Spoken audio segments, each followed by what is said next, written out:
ना मुलाकात की, ना दर्शन किया, ना मिले, ना देखा, कुछ भी नहीं। फिर रुक्मणी जी के दिल में भगवान कृष्ण के प्रति इतना प्यार, इतना प्रेम कैसे प्रकट हुआ?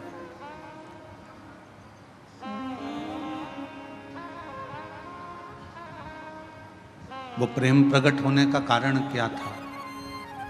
तो शिव महापुराण की कथा कहती है कि रुक्मणी जी ने सत्संग किया था।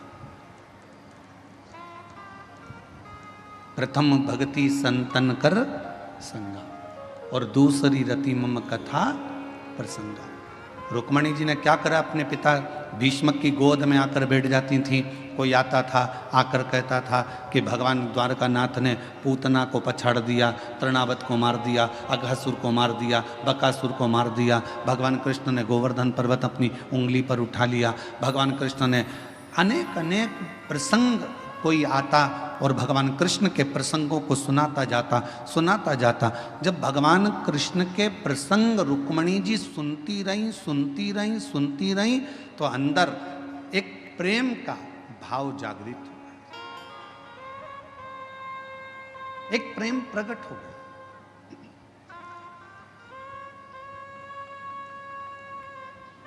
किसी व्यक्ति के बारे में आपसे अगर बार बार कहा जाए ना, वो व्यक्ति ऐसा है, वो व्यक्ति ऐसा है, वो व्यक्ति ऐसा है, तो मन में भाव जागृत होगा। एक बार उससे मिले तो अपन देखें तो सही, एक बार चलो। भाव जागृत हुआ।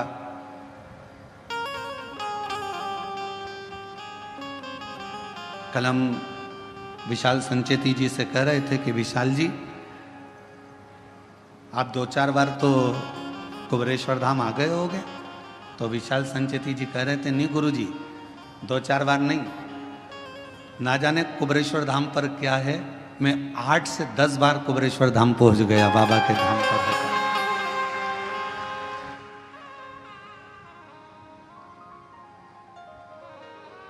हम सुनते रहे,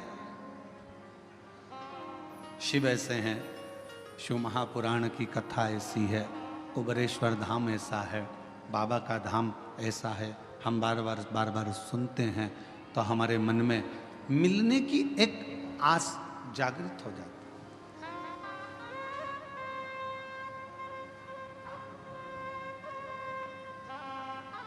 है। लड़का लड़की से शादी करने को तैयार नहीं था।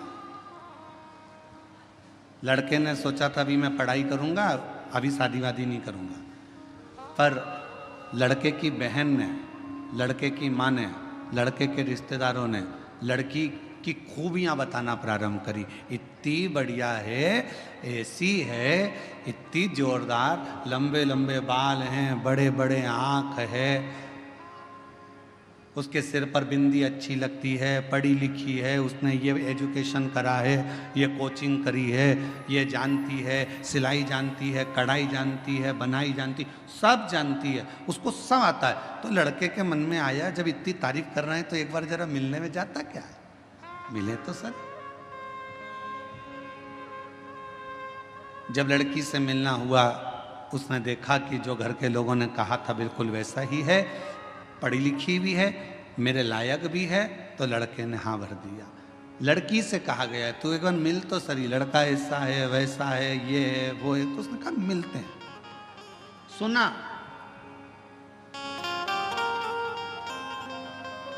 सुना तो प्रेम जागृत हुआ। अब आप लोग क्या कर रहे हो? शिव महापुराण की कथा को सुन रहे हो। किसका चरित्र सुन रहे हो? देवादिदेव महादेव का, भगवान शंकर का। जब शिव जी का इतना चरित्र तुम बेजापुर में सुन लिए, कहीं तुम छत्रपति संभाजी नगर सुन लिए, तुम नासिक में सुन लिए, तुम मालेगांव सुन लिए, जब तुम बार बार शंकर जी का चरित्र सुनते जाओगे, सुनते जाओगे, सुनते जाओगे, तो अंदर से उससे मिलने की तमन्ना बढ़ती चली जाएगी। एक बार जरा शंकर जी से मिलूं तो सही, कि उनकी कथा इतनी सुंदर है तो वो कितना सुंदर होगा। ये विचारणीय बात।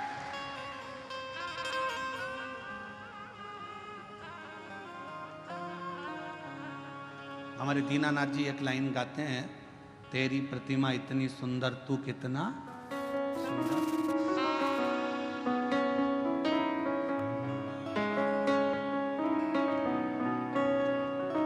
जिसकी रचना इतनी सुंदर, वो कितना सुंदर होगा, वो कितना सुंदर होगा। जरा विचार करिए, उसकी केवल कथा सुनिए अपन, केवल कथा।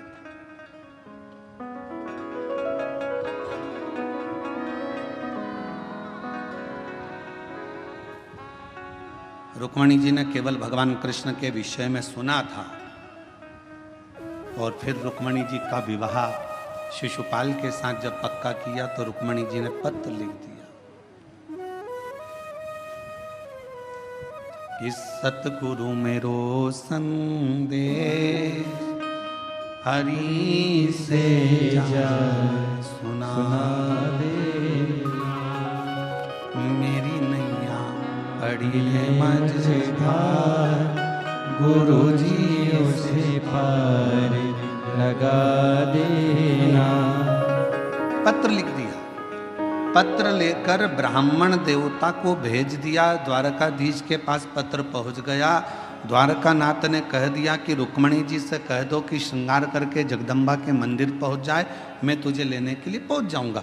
रुक्मणी जी ने केवल सुन रखा था, भगवान को देखा नहीं था, पत्र भेज दिया और वो पत्र के माध्यम से भगवान रुक्मणी को लेने के लिए आ गए। शिव महापुराण की कथा भी यही कहती है कि प्रथम भक्ति संतन कर संगा, दूसरी रति मम कथा प्रसंगा। ये दो भक्ति की सीढ़ियां हैं। अगर किसी ने कथा सुनना प्रारंभ कर दी और कथा सुनते सुनते अपना चित्त, अपना मन भगवान में लगाना प्रारंभ कर दिया तो समझ लो कि शिव जी को मिलने में देरी नहीं होगी, भगवान शंकर जरूर।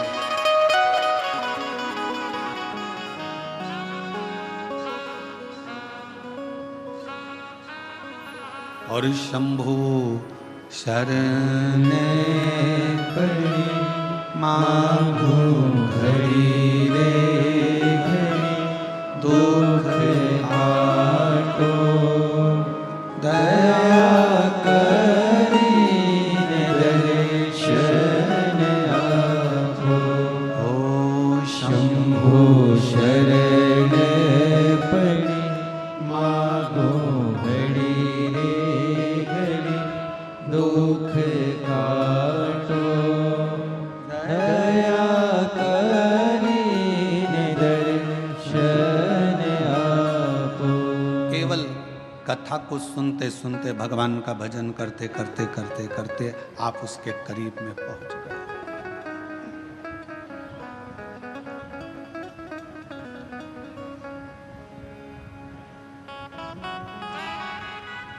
सीढ़ी का काम है छत तक पहुंचाना।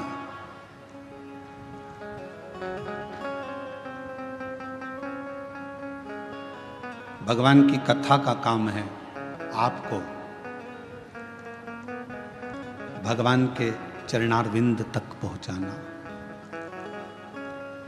सीढ़ी केवल आपको छत तक पहुंचाएगी, पर भगवान की कथा आपको भगवान के चरणारविंद तक पहुंचाकर ही रहेगी, परमात्मा तक पहुंचेगी।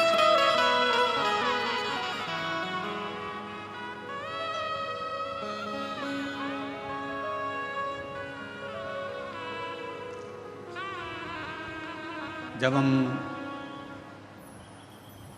संत ज्ञानेश्वर मावली जी के यहाँ कथा करने के लिए बीड़ में आए तो आप में से कई लोग आए होंगे बीड़ में कथा में भी। तो संत ज्ञानेश्वर मावली जी के यहाँ कथा में जब बीड़ में पहुँचे तो वहाँ पर एक बच्चे ने एक प्रश्न किया और वो वहीं बीड़ का रहने वाला था। सोनी जी के कोई परिचित थे बीड़ वाले, उनके परिचित में था। उसने कहा गुरुजी आपके कितने दोस्त हैं?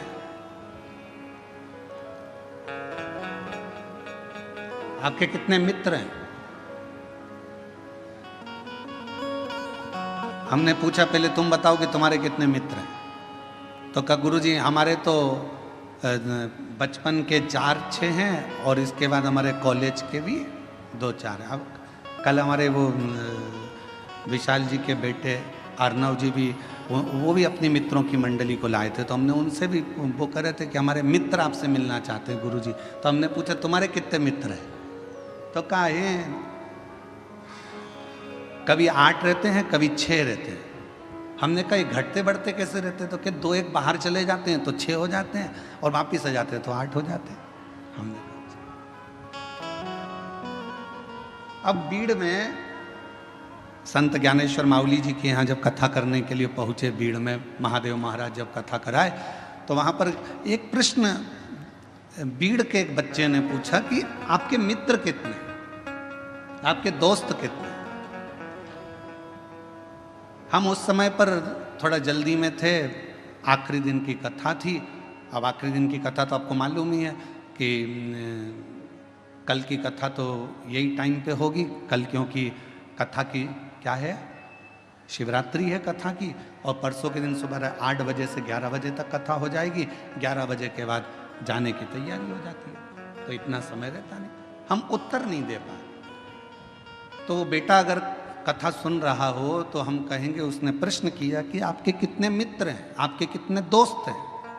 तो मैं उससे कहना चाहूँगा शरीर के और धन के ढेरों दोस्त हो सकते हैं, पर मन का तो केवल एक शिव ही दोस्त है। इस मन का, तुम्हारे पास में धन बढ़ता जाएगा तो आपके दोस्त बढ़ते चले जाएंगे, मित्र बढ़ते चले जाएंगे, सखा बढ़ते चले जाएंगे, रिश्तेदार बढ़ते चले जाएंगे, पहचान वाले बढ़ते चले जाएंगे। तन अच्छा है, शरीर में कोई रोग नहीं है, तो तुम्हारे दोस्त बढ़ते चले जाएंगे। शरीर में अगर एक भी रोग आ गया, तुम हॉस्पिटल में पड़ गए, और शरीर अगर बेकार होना चालू हो गया, धीरे धीरे दोस्त कम हो जाए। तन के और धन के दोस्त बहुत हो सकते हैं, पर मन का तो केवल एक ही दोस्त है, और वो देव अधिदेव महा वो मित्र।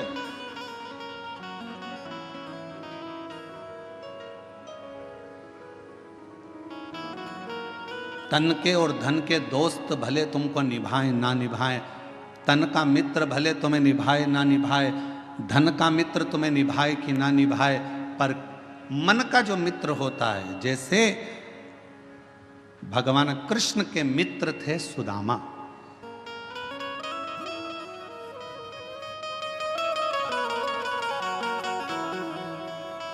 और सुदामा जी को निभाया भगवान कृष्ण ने। भगवान राम जी के मित्र थे निषाद राज, और निभाया भगवान राम ने।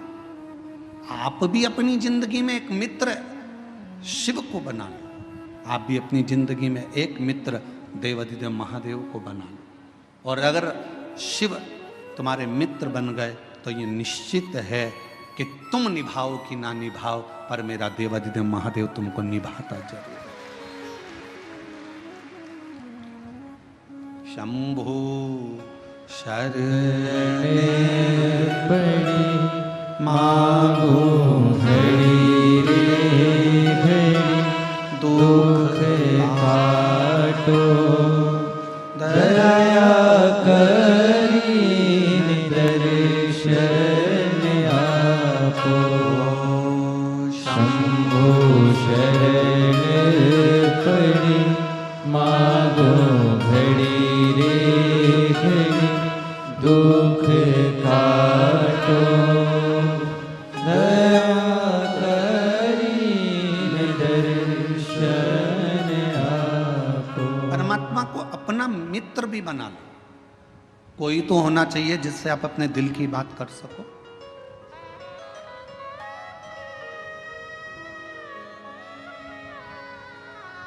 और तुम निभाओ ना निभाओ, वो निभाना जानता है।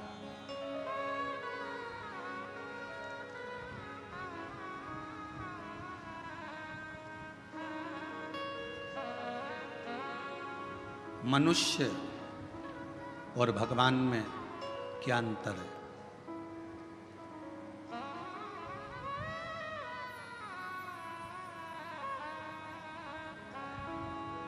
मनुष्य और भगवान में क्या अंतर है?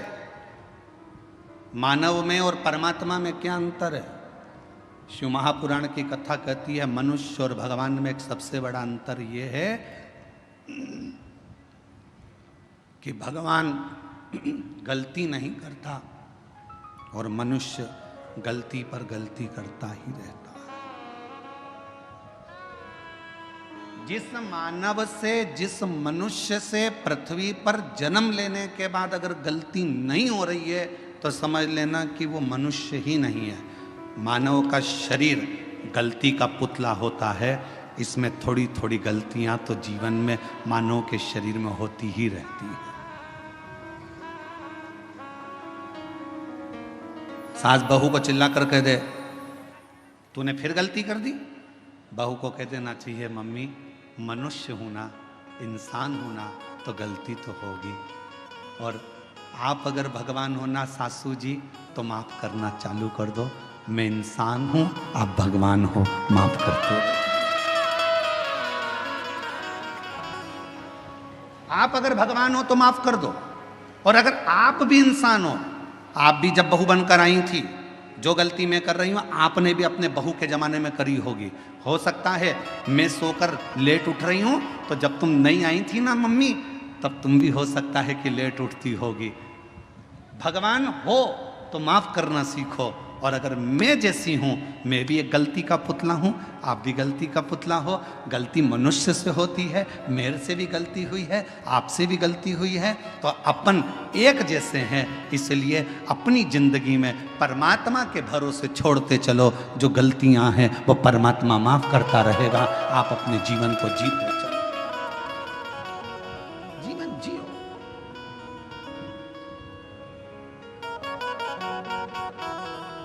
कोई तुमसे कह दे मैं गलती नहीं करता तो उसके पांव पड़ लेना, तुम तो भगवान हो जी, तुम तो भगवान हो। तुम ही में सब कुछ दिखता है। तुम ही राम हो, तुम ही कृष्ण हो, तुम ही शिव हो, तुम ही जगदम्बा हो। जो कहे तुमसे कि मैंने जिंदगी में कोई गलती नहीं करी, समझ लेना उसको पांव पकड़ कर कह देना कि तुम भगवान हो। परंतु हम तो इंसान हैं, आज भी गलती कर रहे हैं और आगे भी गलती करेंगे, क्योंकि मनुष्य का शरीर मिला है ये पूर्ण परमात्मा बनने के लिए नहीं मिला, इंसान को इंसान बनने के लिए मिला। मेहनत करोगे, परिश्रम करोगे, उन्नति की सीढ़ी पर चढ़ोगे, आगे बढ़ोगे तो कोई ना कोई गलती हो जाएगी, ठोकर लगेगी तो संभलोगे।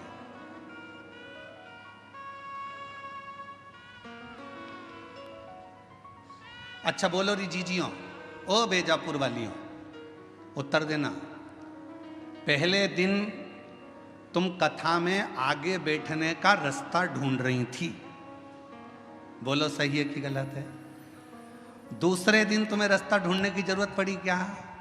तुमको मालूम था इधर से शॉर्टकट है, खेत में से निकल के उधर से कूद के इधर से आके इधर से भर आना है और यहां जाके बैठ जाए, जगह क्लियर।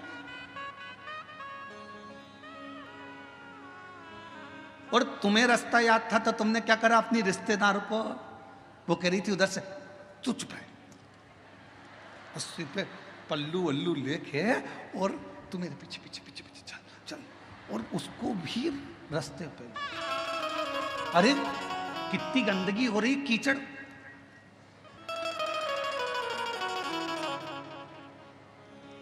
चल इतनी और घुमाती फिराती कीचड़ में, और उसकी भी चप्पल हो गई कीचड़ में। चप्पल को जान दे चूल्हा में, तू चल। और चप्पल रख ली झोला में और कथा में आगे लाकर बिठा दिया। जब दोनों चली तो फिर सहेली ने कहा कितनी जोरदार जगह मिल गई थी ना बैठने के लिए, इतनी अच्छी जगह, ये तो सोचा ही था। अब चप्पल तो जैसे ही कथा पूरी हुई रोड पे निकली और निकलते सी पानी की बोतल में चप्पल घिस घुसा के तैयार करके पाँव में पहन के फिर पल्लू, फिर चलते। अब जरा विचार करिए, पहले दिन जगह ढूंढने में थोड़ा परिश्रम लगा, दूसरे दिन तुम्हें खुद जगह मिल गई, तीसरे दिन तुम अपनी सहेली को भी बिठा ली, चौथे दिन अपने परिवार वालों को भी बिठा ली और जगह तुम्हारे पास हो गई। एक सच्चा भक्त, भगवान शिव का एक परम भक्त ऐसा ही होता है। पहले संघर्ष की जिंदगी जीते जीते मंजिल तक पहुंचता है, फिर सबको उस स्थान तक पहुंचा देता है कि ये स्थान मैंने देखा है, ये शिव का धाम मैंने देखा है, ये भगवान का नाम मैंने देखा है, चलो यहाँ चलकर बैठते हैं, चलो यहाँ चलकर स्मरण करते हैं।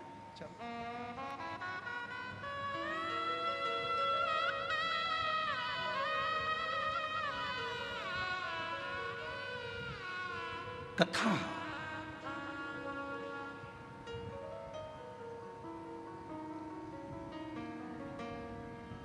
कोई तुमसे कहे कि मैंने जिंदगी में कोई गलती नहीं करी, कह देना तुम भगवान हो,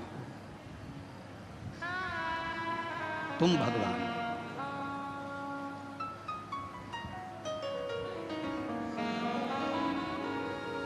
और तुम गलती नहीं करे हो, तुम भगवान हो सकते हो, पर मैं तो इंसान हूं, मनुष्य।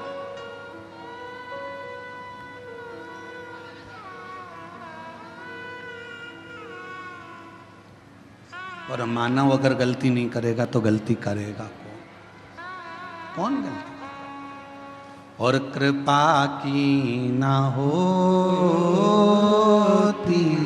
जो आदत तुम्हारी तो सुनी आदत तुम्हारी, गरीबों के दिल में जगह तुम न पाते तो किस दिल में होती इबादत तुम्हारी, तो किस दिल में होती इबादत तुम्हारी, कृपा की न होती जो आदत तुम्हारी। तुम भगवान हो सकते हो, पर मैं तो इंसान की इंसान हूं। और फिर निवेदन है मेरी जीजियों, भगवान बनने की कोशिश भी मत करना और इंसान को भगवान बनने का प्रयास भी नहीं करना चाहिए। इंसान को इंसान रहने दो, इंसान को इंसान। आज के जमाने में बहुत, कलिकाल में बहुत आडंबर हो रहा है। लोग हर इंसान को भगवान बनाए जा रहे हैं और इंसान भगवान बन बन के बैठ जाता है। लोग कहते हैं वो भगवान जैसा, वो भगवान जैसा। नहीं, इंसान को इंसान रहने दो और भगवान को भगवान रहने दो। उसको भगवान रहने दो और तुम इंसान, भगवान मत बनना।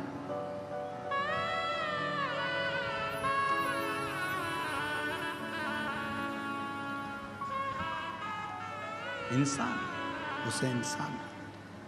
गलती हो रही है, एक बार होगी, दो बार होगी, धीरे धीरे संभलते जाओगे, संभलोगे।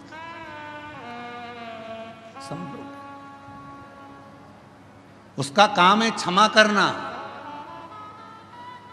और तुम्हारा काम है गलती करना। करो। गलती नहीं करोगे तो संभलोगे कैसे? एक पिता ने अपने बेटे से कहा, मैंने तुझे फैक्ट्री का काम सौंप दिया है, मैंने तुझे ऑफिस सौंप दिया है, मैंने तुझे पूरा काम सौंप दिया है। एक बात सुन लेना, घाटा नहीं लगना चाहिए। मैंने तुझे समझा दिया, पहले पूरा काम तुझे सौंप दिया है, पूरी फैक्ट्री तुझे सौंप दी है, पूरा व्यापार तुझे सौंप दिया है, घाटा नहीं लगना चाहिए। और बेटे ने काम करना चालू करा। काम करते करते उसकी कहीं बाहर देश में पहचान बढ़ गई। उसने अपना माल पूरा विदेश में बेच दिया, बेचा और विदेश में माल अटक गया, अटका, पैसा अटक गया। मालूम पड़ा वो लड़का कर्जे में डूब गया। बाप ने कहा, मैंने पूरी फैक्ट्री तुझे दे दी थी, मैंने पूरी कंपनी तुझे दे दी थी, मैंने तुझे पूरा ऑफिस दे दिया था और तूने कर्जे में लाकर छोड़ दिया, तूने कर्जे में लाकर डुबो दिया।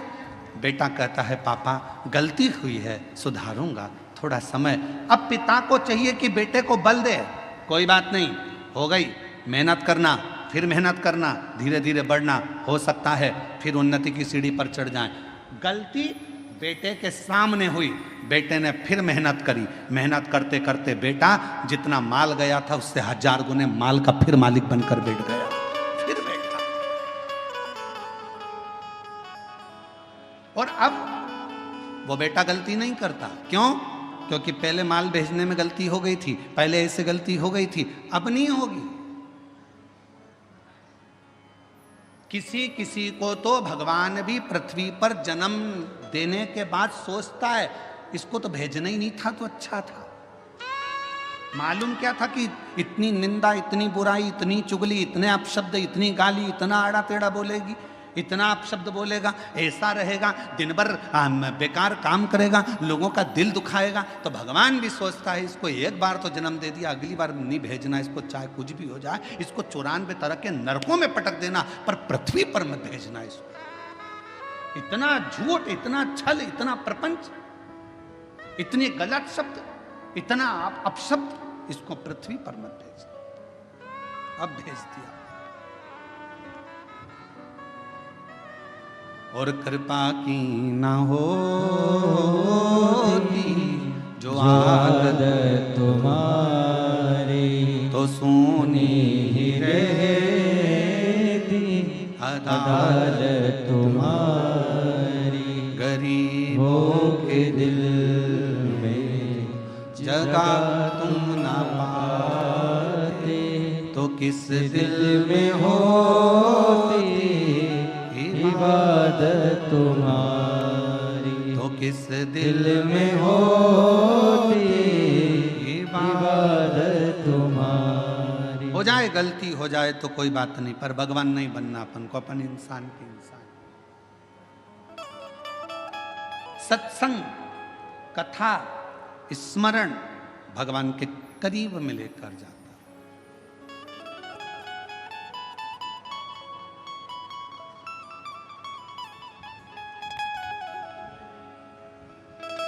और ले गया।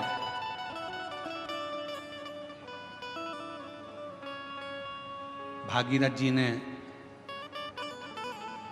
60,000 काकाओं के उद्धार के लिए गंगा को पृथ्वी पर लाने के लिए तप करा। भागीरथ बाबा, गंगा पृथ्वी पर आती नहीं है, क्यों? क्योंकि मैं अगर पृथ्वी पर चली गई तो पाताल में चली जाऊंगी, गंगा को झेलने वाला, गंगा को संभालने वाला कोई कोई गंगा पृथ्वी पर नहीं आ रही। भागीरथ जी ने फिर तप करा, फिर साधना करी, फिर उपासना करी, और भागीरथ बाबा ने फिर निवेदन करा गंगा जी से कि आपको पृथ्वी पर आना, पृथ्वी पर आओ। गंगा जी मना करती हैं, मैं नहीं आऊं, मुझे संभालने वाला भी तो कोई चाहिए। भागीरथ जी ने पूछा कि आप पृथ्वी पर नहीं आओगी तो मेरे काकाओं का उद्धार कैसे होगा, मैं क्या करूं कि आप पृथ्वी पर आ जाओ। तो गंगा मैया ने भागीरथ जी से कहा कि एक बार किसी सदगुरु की शरणागति में बैठकर थोड़ा सा सत्संग कर लो, तुम्हें कोई ना कोई तो राह मिल जाएगी। भागीरथ बाबा गुरु बाबा के पास जाकर बैठ गए। गंगा आने को तैयार है, पर मैंने गंगा मैया कह रही है कि मुझे झेलेगा कौन, मैं किससे प्रार्थना करूं। तो संत सतगुरु ने कह दिया कि सत्संग में बैठे हो, इतना याद रखना कि गंगा को झेलने के लिए एक ही है जो झेल सकता है। वो कौन? तो कहा गंगा को झेलने के लिए जिसने अपने पूरी तप और साधना को पूरी जिंदगी में करता रहा हो, वही गंगा को झेल सकता है। और वो देव अधिदेव महादेव है जो गंगा को अपने मस्तक पर झेल सकता है। इसके सिवाय कोई गंगा को झेल पाए ये किसी के बस की बात नहीं है।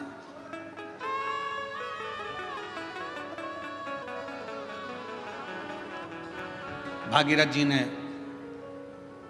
शिव जी की आराधना करी।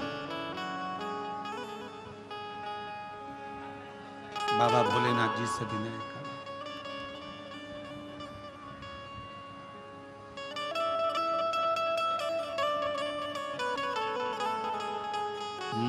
महादेव नमन चरणों में स्वीकार कीजिए, सबका किया है मेरा भी कल्याण कीजिए, उद्धार कीजिए।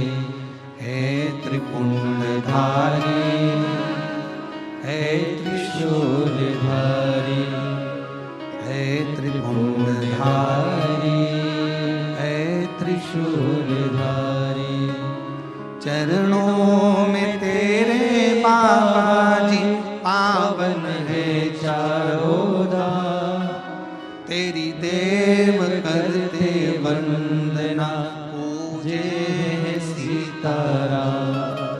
तेरी देव करते वंदना पूजे है सीताराम। हो जाए पूरी कामना, हो जाए पूरी कामना।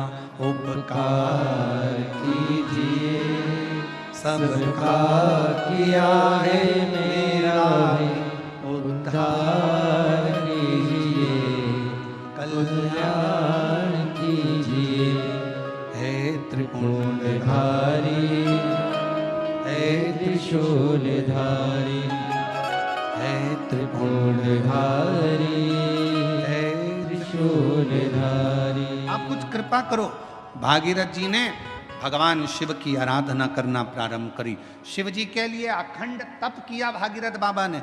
ऐसी अखंड साधना करी कि भगवान शंकर का कैलाश धाम हिल जाए, पर शिव का कैलाश नहीं हिला। भागीरथ जी ने खूब तप करा, पर शंकर भगवान का कैलाश धाम नहीं हिल पाया, हिला ही नहीं।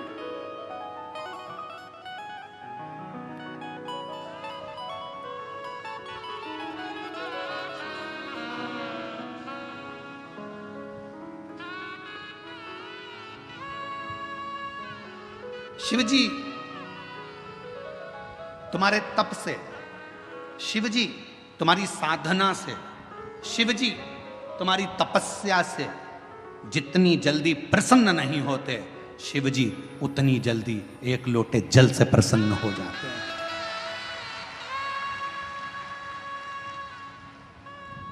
और फिर निवेदन करूंगा, सावन का महीना लगते से ही मेरी जीजियों से निवेदन है, एक लोटा जल नहीं, कितना? 2 लोटा जल, दोनों हाथ में भरा हुआ। घर से निकलो तो 2 हाथ में हो, बाहर निकल कर भले फिर एक के ऊपर एक रख लो, मना नहीं। पर शंकर के मंदिर में जब पहुँचो, दोनों हाथ में जल हो और शिव जी के ऊपर दोनों धार एक साथ, बाबा के धार जल की 2 एक साथ लगना चाहिए और शिव जी से अपने मन की प्रार्थना करना चाहिए। शिव स्वीकार करो। भागीरथ जी ने तप करा, शिव जी का कैलाश नहीं हिला। साधना करी, शिव जी का कैलाश नहीं हिला।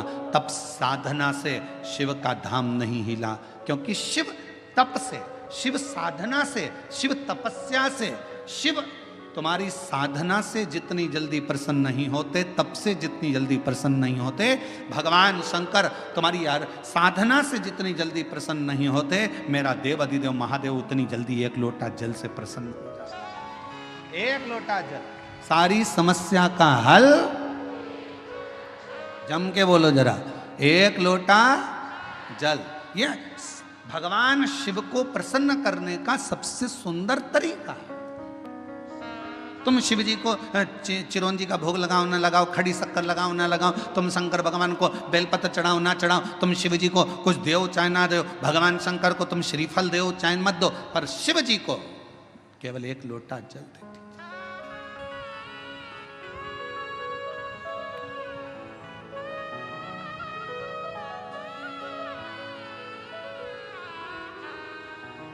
छत्तीसगढ़ में एक बहन ने एक प्रश्न लिख के भेजा था कि भगवान के मंदिर में नारियल क्यों तोड़ा जाता है।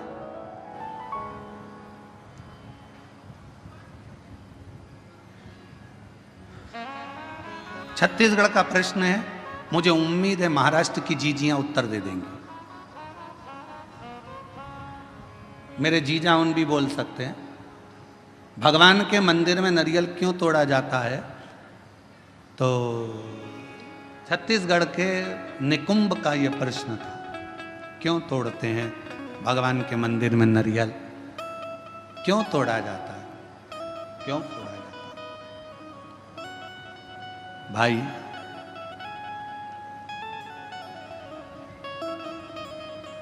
कहा तो कहा भगवान को प्रसन्न करने के लिए,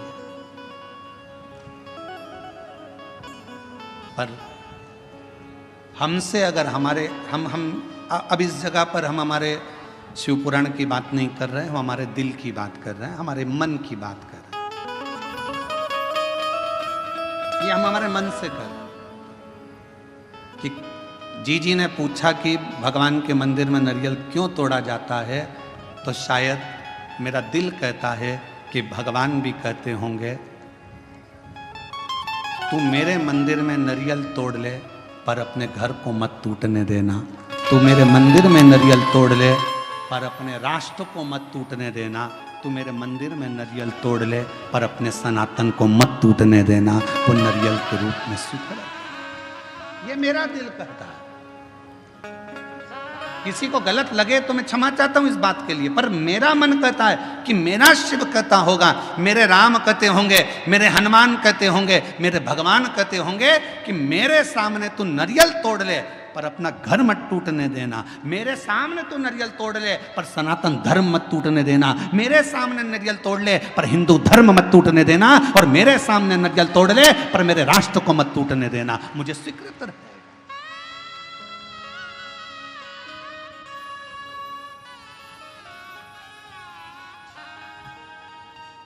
मुझे नारियल का टूटना स्वीकार है पर सनातन धर्म का टूटना स्वीकार नहीं है। मुझे नारियल का टूटना स्वीकार है पर मेरे हिंदू धर्म का टूटना स्वीकार नहीं है। मुझे नारियल का टूटना स्वीकार है पर अपने भारतवर्ष को टूटना स्वीकार नहीं है। मुझे ये चलेगा।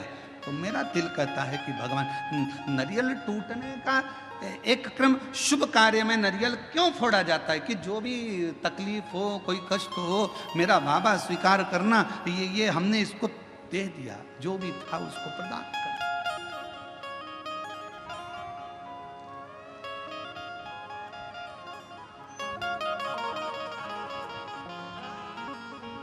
और इसीलिए शायद एक रहोगे तो सेफ रहोगे, शायद दुनिया के लोगों के लिए नारा इसीलिए एक बाबा ने दे दिया उत्तर प्रदेश के, इसीलिए उत्तर प्रदेश के एक बाबा जी ने नारा दे दिया कि एक रहोगे तो सेफ रहना है तो एक रहना। पर अभी बहुत विचित्र, बहुत बड़ा एक चक्रव्यूह रचा जा रहा है समाजों को तोड़ने के लिए। एक बहुत बड़ा चक्रव्यूह रचा जा रहा है। हम ये समाज के हैं, हम वो समाज के हैं, ऐसा हो गया वैसा हो गया।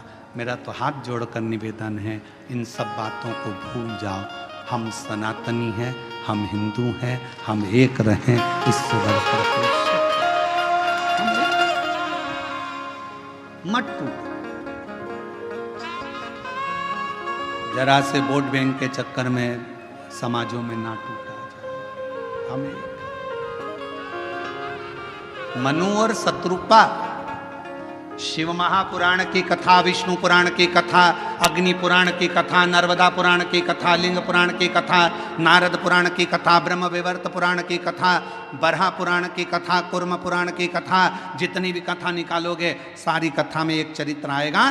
ब्रह्मा जी सृष्टि की रचना भगवान शिव के कहने पर करते हैं। सृष्टि की रचना करने पर ब्रह्मा अपनी जंघा से मनु शत्रुपा को प्रकट करते हैं, और वो मनु और शत्रुपा की संतान आप और हम आज तक हैं। एक ही संतान है, मनु और शत्रुपा की औलाद आप और हम हैं। हमें यह पैदा नहीं करा गया कि तुम ब्राह्मण थे कि क्षत्रिय थे कि वैश्य थे कि शूद्र थे। उसने तो हमें मनुष्य बनाकर पैदा करा था, भगवान ने अपना बनाकर पैदा करा था। और जब भी माँ और बाप अपने बच्चे को जन्म देते हैं तो ये सोच कर जन्म देते हैं कि मेरा बेटा एक दिन मेरा नाम रोशन करेगा, एक दिन मेरा बेटा मेरे पद चिन्हों पर चलेगा। भगवान अपने माता पिता अपने बच्चे को इसलिए जन्म नहीं देते कि मेरा बेटा कोई ऐसा कार्य करेगा, गलत कार्य करेगा, बेकार करेगा। ना ना ना, वो उसने जन्म अच्छे कर्म के लिए दिया। श्रेष्ठ कर्म के लिए दिया। पर दुनिया के लोग हो सकता है थोड़ा मीठा बोलकर थोड़ा अभी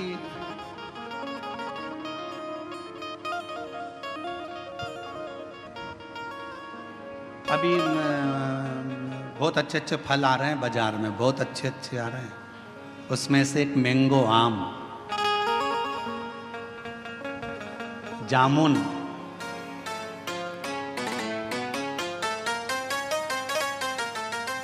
केला, पपीता, बहुत अच्छे अच्छे फल आ रहे हैं। जाम, अमरूद, बहुत अच्छे फल। फल वाले के पास जाकर फल खरीदिए। फल भी हमको प्रेरणा देते हैं, फल हमको ज्ञान देते हैं। थोड़ा खट्टा फल होगा ना, अच्छा है, ले लो। ज्यादा मीठे के चक्कर में पड़ोगे ना, मीठा तो रहेगा पर फल के अंदर कीड़ा पड़ा रहेगा। फल मीठा है पर जितना मीठा फल होता है उतना अंदर से सड़ा होता है। जितना मीठा फल होता है उतना अंदर में कीड़ा होता है। इसलिए ज्यादा मीठा बोलने वालों से सावधान रहना। ये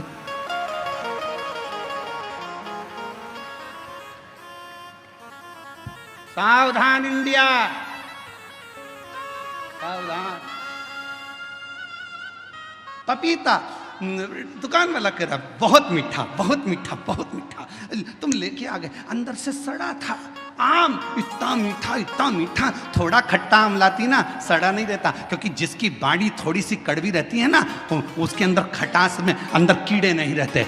मुंह से बोल दिया सफाचट, एक बार बोल दिया, बेकार लगे अच्छा लगे, क्योंकि खट्टा खट्टा है, जो है, कड़वा कड़वा है, जो है। पर मीठा फल अंदर कीड़ा बैठा रहता है, मीठा फल अंदर से सड़ा रहता है। इसलिए थोड़ी सावधानी रखना। दुनिया के लोग कहें बहुत मिलेंगे आपको, बहुत आते रहेंगे लोग बाग, तुम्हारे से बहुत मीठी मीठी बातें करेंगे, बहुत मीठा बोलेंगे और बाद में तुमसे कहेंगे क्यों थोड़ा मीठा। तुम देखना जिसको पैसे की जरूरत होती कितना मीठा बोलता है। जी जी, जी जाजी, जी जाजी। और पैसा लेके चले गया 5-10 हजार, उसके बाद तुम मांगने जाओ तब खा के भग रहे हैं, लौटा देंगे। व्यर्थ की बात नहीं करना, रिश्तेदारी में फालतू की फूट मत डालो। हम आएंगे देंगे, मना नहीं कर रहे। अरे मिठास में कीड़ा हो सकता है,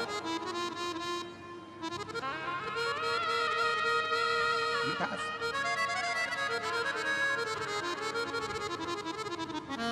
पर खटास में कीड़ा नहीं हो सकता। सावधान रहें, थोड़ा सतर्क रहें। सतर्क होना जरूरी है। मेरे शंकर भगवान की कथा कहती है, शिवजी का कैलाश धाम नहीं हिला।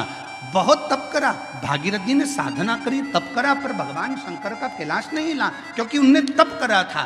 अगर तप की जगह पर एक लोटा जल लेकर पार्थिव लिंग का निर्माण कर कर शिवजी को जल चढ़ा देते, मेरा शंकर सामने प्रकट हो जाता। और आखिरी में भागीरथ जी ने देखा शिवजी प्रकट नहीं होते, तब भागीरथ बाबा ने वही किया जो आप करते हैं। एक लोटा जल मेरे भागीरथ बाबा ने शिव को हृदय का जल चढ़ाना प्रारंभ करा तो शिव सामने आकर प्रकट हो गए। मांग तुझे क्या चाहिए भागीरथ, बोल तुझे क्या दूं,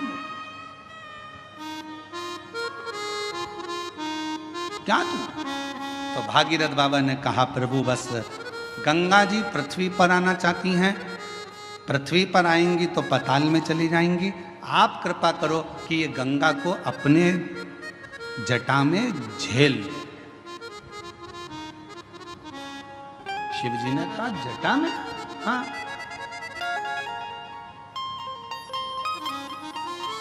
कितने चतुर थे भागीरथ जी, उन्होंने गंगा जी को हाथ में झेलने का नहीं बोला, उन्होंने गंगा जी को हृदय में झेलने का नहीं बोला, उन्होंने गंगा जी को सिर पर झेलने का, जटाओं में झेलने का बोला। क्यों? क्योंकि भागीरथ बाबा जानते थे हृदय में शिव के माँ गौरा विराजमान है, हाथों में शिव के शिव भक्तों की डोर थमी हुई है।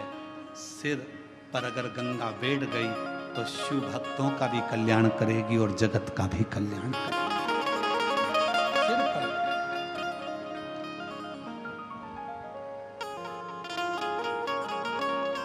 और मैया ओ गंगा मैया, मैया हो गंगा मैया, मैया हो गंगा मैया, मैया हो गंगा मैया। ये जगत का कल्याण करने वाली गंगा, जगत का उद्धार करने वाली गंगा। फिर किसी ने एक बार प्रश्न किया था, क्या शिव जी को गंगा का जल अधिक प्रिय है? शंकर भगवान को गंगा का जल अधिक प्रिय है? तो शिव महापुराण की कथा कहती है, शंकर भगवान को तुम अपने घर का जल चढ़ा दो, शंकर भगवान को तुम्हें जो जल मिले वो चढ़ा दो, क्योंकि शंकर के ऊपर जब जल चढ़ता है, चढ़ते से ही वो जल गंगा जल बन जाता है। अलग से गंगा जल की जरूरत शिव को नहीं, शिव को अलग से गंगा जल की जरूरत नहीं। तुमने चढ़ाया, वो जल अमृत बन गया। हम तो कई बार लोगों से कहते हैं, तुम्हारे बच्चे की तबीयत खराब है, तुम्हारे बच्चे को तकलीफ है, डॉक्टर को दिखाओ। तुम्हारे घर में अगर किसी को तकलीफ है, डॉक्टर को दिखाओ। वो जांच का बोले जांच कराओ, दवाई का बोले दवाई खिलाओ, और उसके साथ एक काम जरूर करो, डॉक्टर का इलाज भी करवाओ, साथ में एक कटोरी में जल लो और जल लेकर भगवान शिव का मंत्र का उच्चारण करो। नमः शिवाय, नमः शिवाय, षडाक्षर मंत्र बोल लो, ओम नमः शिवाय, या त्र्यंबक मंत्र बोल लो, और या त्र्यंबक मंत्र ना तो श्री शिवाय नमस्तुभ्यम मंत्र का जप करते जाओ, करते जाओ। 108 बार जप कर कर जो जल है वो अपने बच्चे को थोड़ा थोड़ा पिलाना प्रारंभ करो, या उस जल से उस बच्चे के शरीर पर लगाना प्रारंभ करो। वो जल भी सिद्ध हो जाता है मंत्रों की प्रबलता में। डॉक्टर को भी दिखाओ, डॉक्टर का भी इलाज करवाओ, दवाई दे दवाई खिलाओ, जांच का बोले जांच कराओ, पर साथ में शिव पर करा हुआ विश्वास, मंत्रों का उच्चारण, शिव तत्व का नाम सुख प्रदान करता है। एक पत्र है, अच्छा है।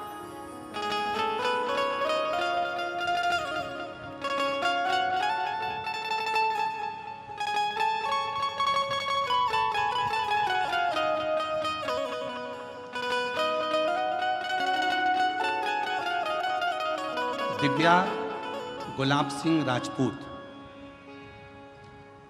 जन्म दिनांक 22/7/2008, मुकाम पोस्ट जय सिंह नगर, महाराणा प्रताप, तालुका गंगापुर, जिला छत्रपति संभाजी नगर। मोबाइल नंबर ये है। कहीं बैठी हो? आप ही हैं? बच्ची आई है साथ? आ जाओ, ले आओ। मैं दिव्या राजपूत, बाबा की कृपा से मेरी जन्मजात एक बीमारी है किडनी की। मेरी एक किडनी पूरी बेकार है और दूसरी किडनी मेरी 20% काम कर रही है। डॉक्टर ने कहा था कि सिर्फ 2 साल तक जीवित रह सकती है, पर शिवजी पे भरोसा कर कर आज तक जीवित हूं। ये मेरे शंकर की करुणा है, मेरे शिव की उदार। गुरुदेव, पहली किडनी तो थी नहीं, दूसरी भी 20% ही बची थी, तो डॉक्टर ने मुझे 2 साल दिए थे कि अब तुम 2 साल से ज़्यादा नहीं रहो, पर बाबा की कृपा से मैं जीवित हूँ, अच्छी हूँ। गुरुदेव, मैं हर जगह कथा में पहुंची। गुरुदेव, कथा में आने का मेरा केवल एक ही काम था, क्योंकि मुझे डॉक्टर ने डायलिसिस पर डाल दिया था और डॉक्टर ने कह दिया था कि डायलिसिस चलेंगे। अब मन करता था कि डायलिसिस की जिंदगी क्या जिंदगी। तब किसी ने कहा कि अगर पंडाल में बैठकर शिव महापुराण की कथा सुनी जाए, शिव जी को एक लोटा जल चढ़ाया जाए तो उसका फल जरूर मिलता है। और बाबा की ऐसी कृपा हुई, मैंने नागपुर, सीहोर, छत्रपति संभाजी नगर में कथा को सुना और वेजापुर पंडाल में भी कथा सुनने के लिए आई हूँ। बाबा डायलिसिस की बात आई, कथा सुनने के बाद शिवजी पे जल चढ़ाकर बेलपत्र लेने के बाद फिर मैं वापिस डॉक्टर साहब के पास डायलिसिस की जांच के लिए पहुंची तो डॉक्टर ने कह दिया तुम्हारी रिपोर्ट पूरी नॉर्मल आ गई है, अब तुम्हें डायलिसिस की जरूरत नहीं है। पत्र को आप लोग देख सकते हो, पूरी रिपोर्ट नॉर्मल आ गई है, अब तुम्हें डायलिसिस की जरूरत नहीं है। मैं बाबा को यहाँ प्रणाम करने के लिए आई, मैं बाबा को नमन करने के लिए। और तेरी कृपा का क्या है भरोसा, कब किस पर हो जाए जरा सी हम पर कर दो, जरा सी हम पर कर एक पत्र दो। और है, अच्छा मेरी कृपा का क्या है भरोसा, कब किस पर हो जाए जरा सी हम पर कर दो, जरा सी हम पर कर दो। मुकाम गंगा सागर नामदेव, धूलिया डोंगर गांव, तालुका पाथरी, जिला परभणी। डोंगर गांव में हम रहते थे और डोंगर गांव में रहते रहते हमारे को बच्चे तो हुए पर बच्चे शांत हो गए, जीवित नहीं रहे। गुरुदेव, हम वहाँ रहने के बाद में डॉक्टरों से इलाज करवाते रहे। 10 साल तक जालना में ट्रीटमेंट चालू रखा पर उसमें भी कोई सफलता नहीं रखी। 10 साल निकल गए, 12 साल निकल गए, ऐसे वर्ष निकलते चले गए। गुरुदेव, तो भी औलाद का सुख नहीं आया। फिर किसी ने कहा कि एक बार पंडाल में जाकर कथा सुनो। हम पंडाल में जाकर बाबा को कथा सुनने प्रारंभ करा, बाबा से विनय करी, वहाँ की मिट्टी को अपने गर्भ से लगाया और बाबा से झोली पसार कर संतान का सुख मांगा। पशुपति व्रत 2 बार करे, सफेद आंकड़े की जड़ का प्रयोग 2 बार करा और बाबा ऐसी कृपा शिव जी ने कर दी कि मेरा गर्भ ठहर गया। गर्भ ठहरा तो बाद में मालूम पड़ा कि मेरे गर्भ में 1 नहीं 2 बच्चे हैं। और बाबा की कृपा से गर्भ में 2 बच्चे, जानकर समय बीता, बच्चे ने जन्म लिया पर एक बच्चे की स्वास्थ्य ज़्यादा खराब रहा तो भी पूर्ण भरोसा शिव जी पर था और बाबा की कृपा से आज मेरा दूसरा बच्चा भी स्वस्थ है। 11 अगस्त 2023 को हमारे यहाँ पर बाबा की कृपा से दोनों बच्चों ने जन्म लिया। शिव जी की कृपा से दोनों बच्चे स्वस्थ हैं। दोनों का फोटो लगा रही हूँ, फोटो आप लोग देख सकते हो। और अगर बच्चे आए हों तो उनको लेकर बेलपत्र लेने के लिए आ सकते हैं। तेरी कृपा का भरोसा, कब किस पर हो जाए जरा सी हम पर कर दो, जरा सी हम पर कर दो। जिस पर भी हो गई तेरी करुणा कृपा वो भव पार हुआ, भव पार हुआ।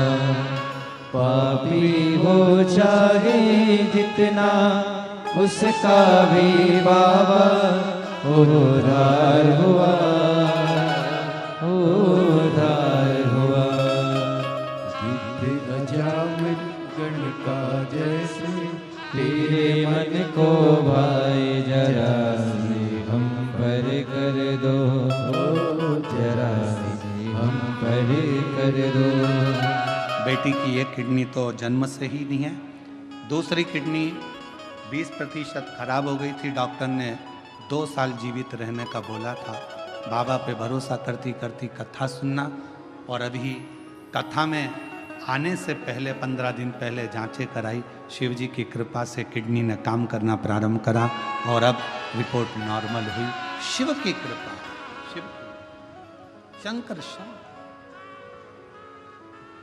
और जिस पर भी हो गई तेरी करुणा कृपा हो, भव पार हुआ, भव पार हुआ। पापी हो चाहे जितना उसका भी बाबा उद्धार हुआ, उद्धार हुआ। गिद्ध अजामिल गणिका जैसे तेरे मन को भाई, जरा सी हम पर कर दो, जरा सी हम पर कर दो। तेरी कृपा का क्या है भरोसा, कब किस पर हो जाए, जरा सी हम पर कर दो। निवेदन करेंगे। दुनिया की दृष्टि में ये केवल शिव महापुराण की कथा है, पर कोई हमसे पूछे क्यों गुरुजी ये शिव पुराण की कथा है, हम कहेंगे ये केवल कथा नहीं है। बेटा और बेटी अपने बाप से बात कर ले शंकर भगवान से, ये वो शिव तत्व की आनंद है। इससे कहो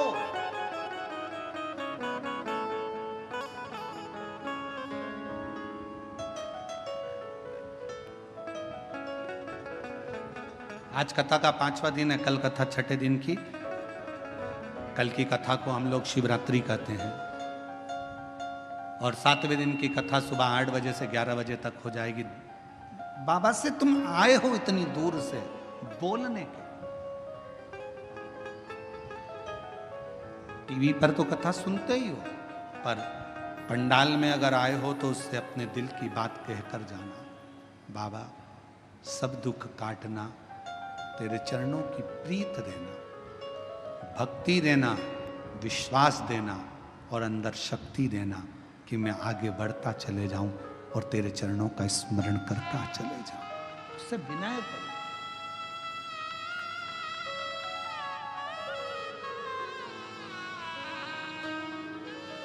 उससे विनय करो, निवेदन करो, सुने।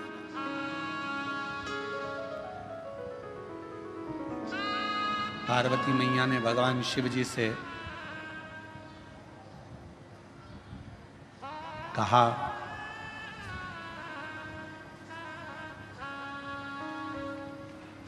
आप गंगा जी को सिर पर क्यों लिए हो,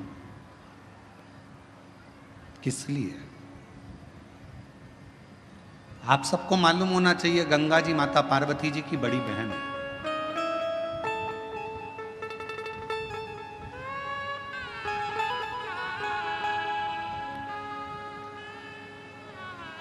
जितना प्रेम माता पार्वती जी भगवान शिव से करती थी, उससे दुगना प्रेम मां गंगा शंकर जी से करती थी। दुगना प्रेम मां गंगा शिव जी से करती थी।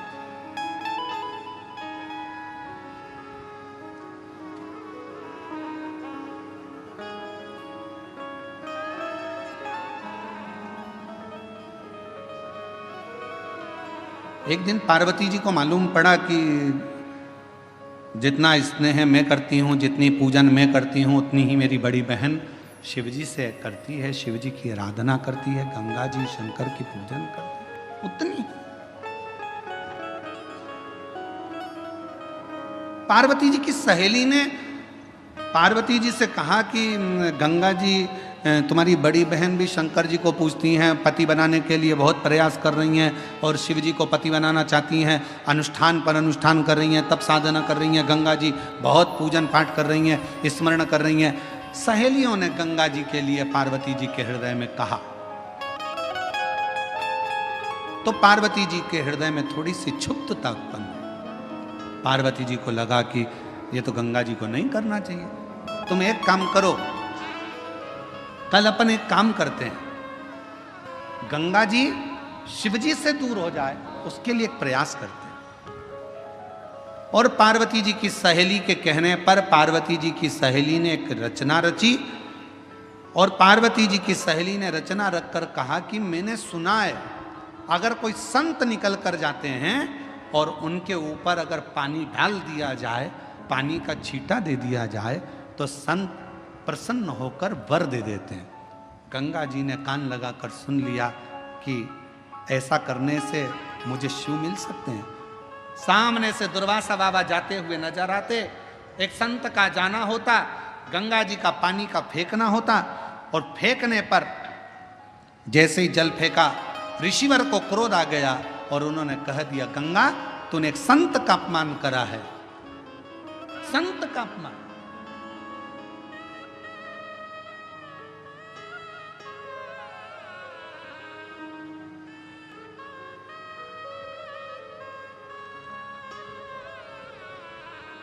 गंगा जी ने हाथ जोड़ लिया।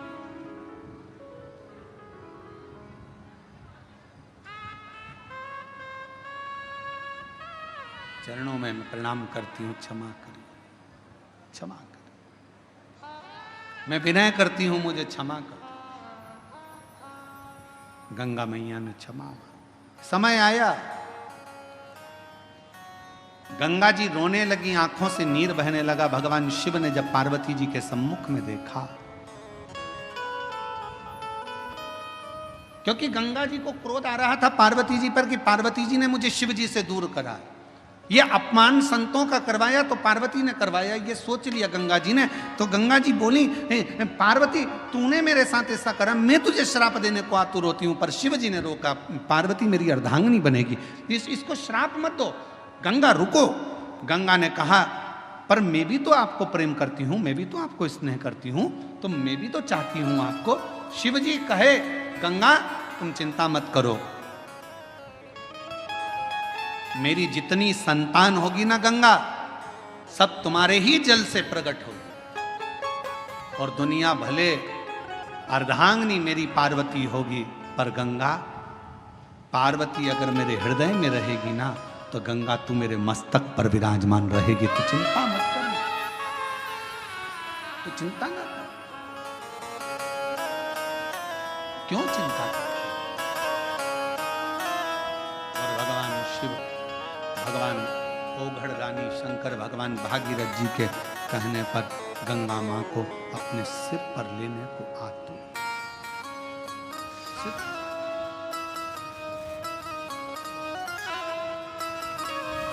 क्या नहीं देता? भागीरथ जी ने जो मांगा भागीरथ जी को दिया, लंकापति रावण ने जो मांगा वो लंकापति रावण को दिया।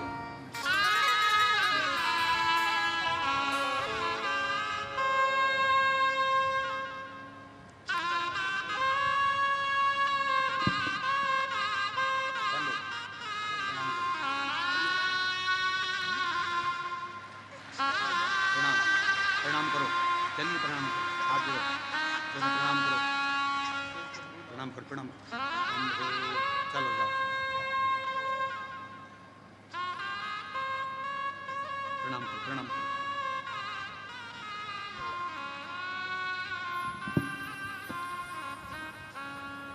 बच्चों का नाम है शिव और शंभू, जोरदार तालियां।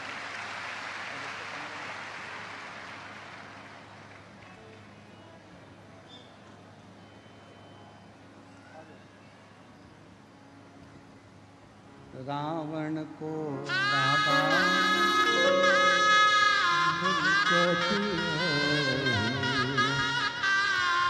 बस सिर को तुम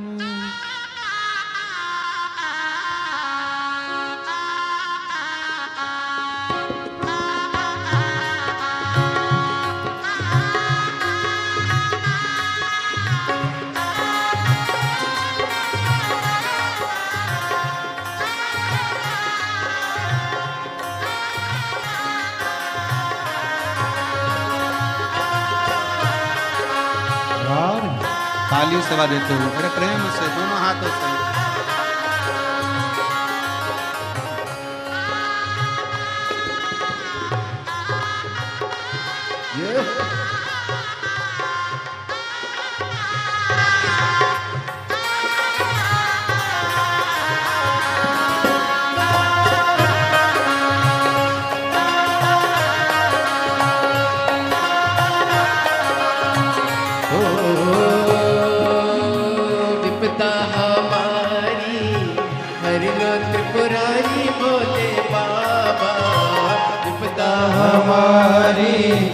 हर लो त्रिपुरारी भोले बाबा।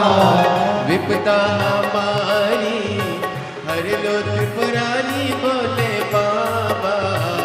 विपदा हमारी हर लो त्रिपुरारी भोले बाबा। मरते वाले रखने वाले मरते वाले रखने वाले बमा बम भोले शंकर। गले में नाग भयंकर हो बमा बम भोले शंकर। गले में नाग भयंकर। विपदा हमारी हर लो त्रिपुरारी भोले बाबा।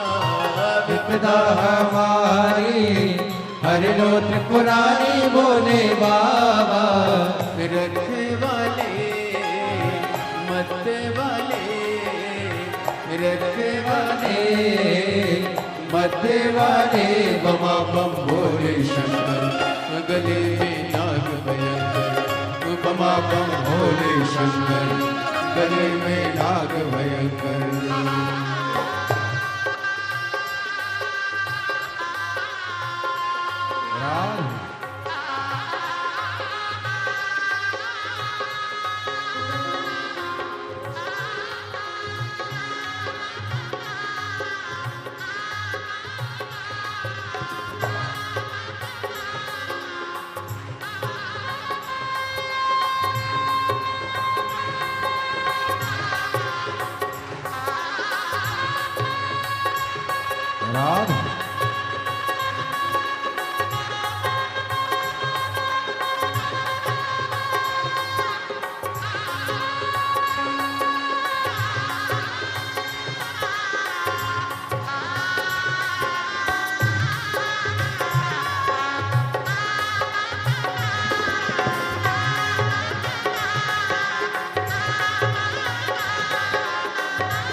राधे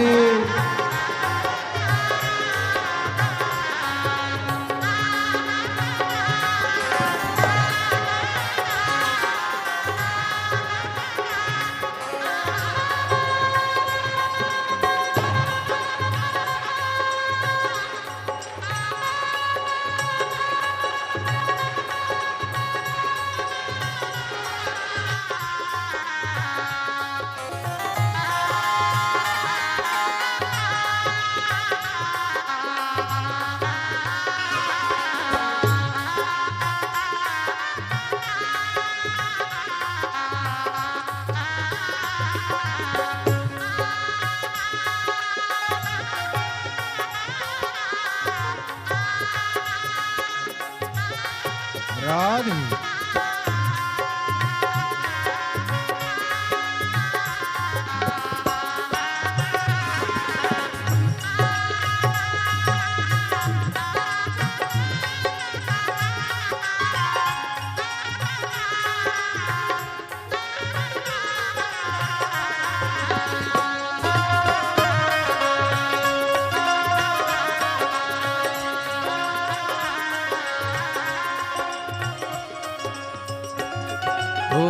मस्तक पे भोले तूने चंदा सजाया।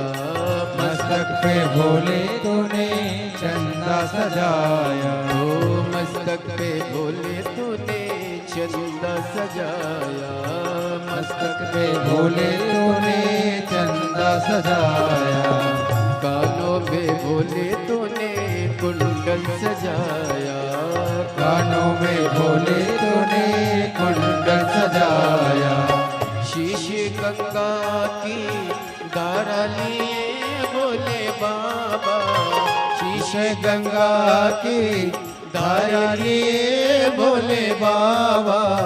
मरते वाले रखने वाले मरते वाले रखे वाले बमा बम भोले शंकर, गले में नाग भयंकर, बमा बम भोले शंकर, गले में नाग भयंकर। विपदा हमारी हर लो त्रिपुरारी बोले बाबा, विपदा है हमारी हर लो त्रिपुरारी बोले बाबा। मत्थे वाले रखे वाले, मत्थे वाले रखे वाले बमा बम भोले शंकर, गले में नाग भयंकर, बमा बम भोले शंकर, गले में नाग भयंकर।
सजाया, हाथों में भोले तूने डमरू सजाया, हाथों में भोले तूने डमरू सजाया, ओ गले में भोले तूने नाग सजाया, गले में भोले तूने नाग सजाया, हाथों में भोले तूने डमरू सजाया, हाथों में भोले तूने डमरू सजाया।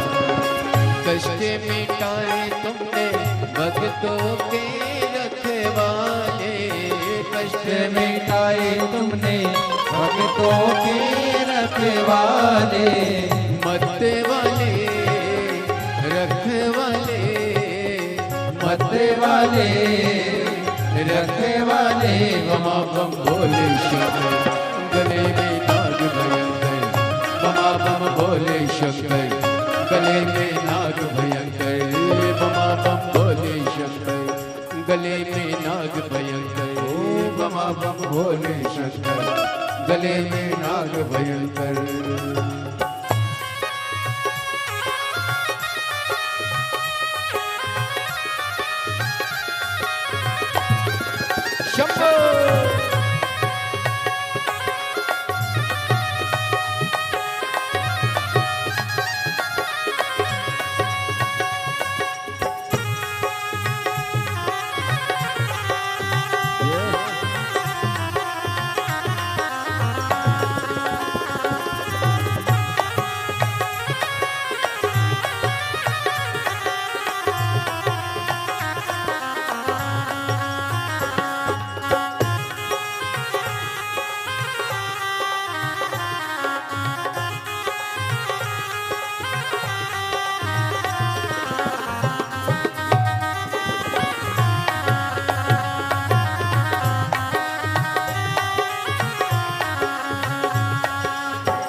दोनों हाथों से ताली से बजते हुए बड़े भाव के साथ में आनंद से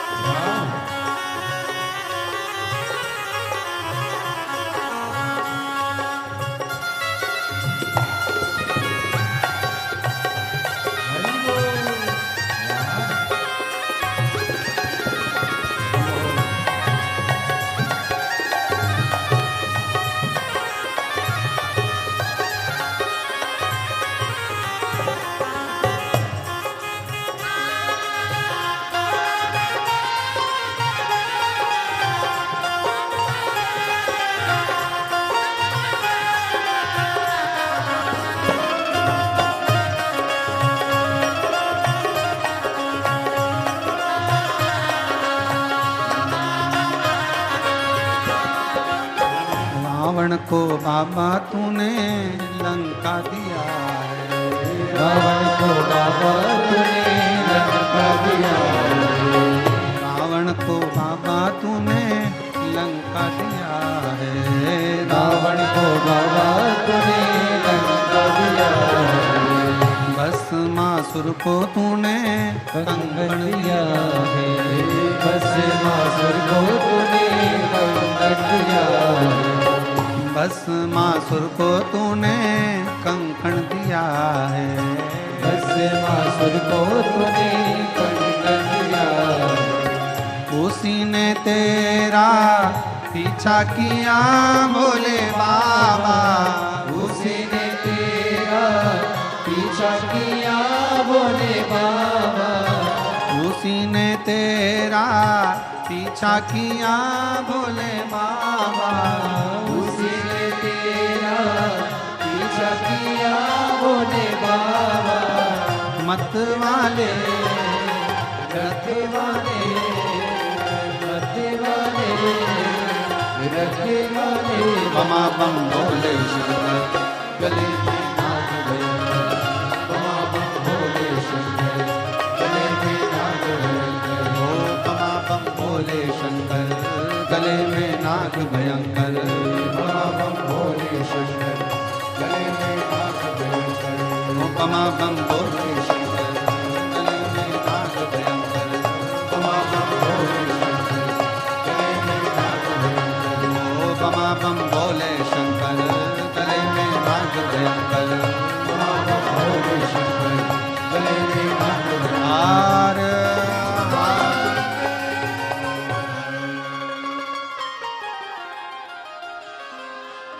अपने स्थान पर बैठकर भगवान शिव जी से अपने मन का भाव हृदय से प्रार्थना करिए, दिल से निवेदन करिए। बाबा को अपने मन का भाव कहिए और हृदय से बाबा को प्रार्थना करो। जहाँ जगह मिले वहाँ बैठकर शिव जी को अपने मन से भाव से हृदय की बात कहिए। जहाँ भी जगह मिले वहाँ बैठ जाएं और दिल से बाबा को प्रार्थना करिए। सभी लोग साथ में बोलेंगे, विनय करेंगे, साथ में निवेदन करेंगे, प्रार्थना करेंगे।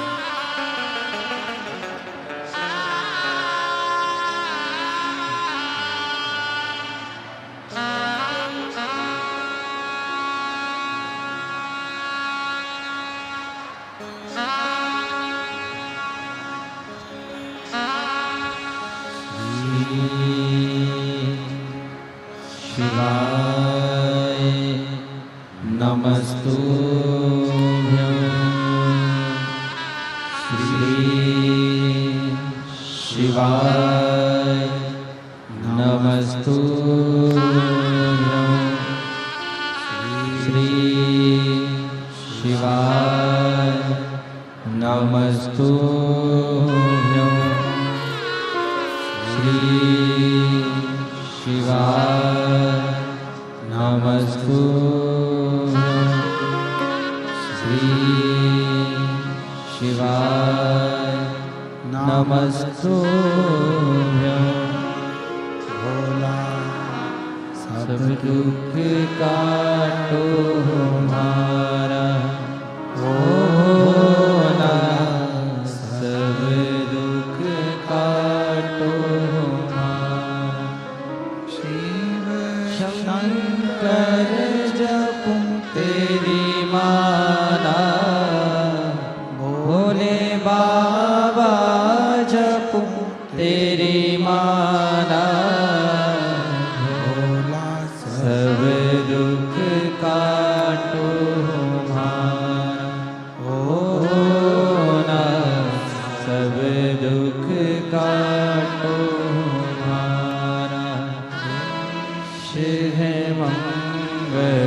मंगलकारी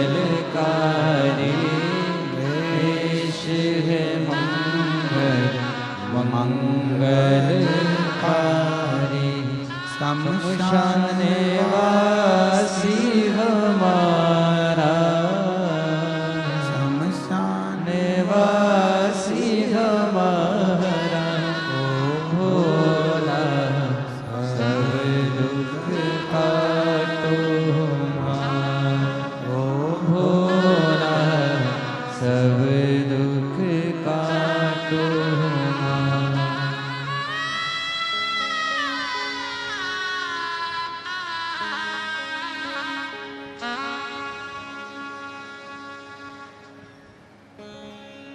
बाबा देवादिदेव महादेव भगवान शिव ओगड़दानी त्रिकालदर्शी कैलाशी विनाशी भगवान शंकर की पवित्र कथा कर रही है, शिव महापुराण की कथा वर्णन कर रही है।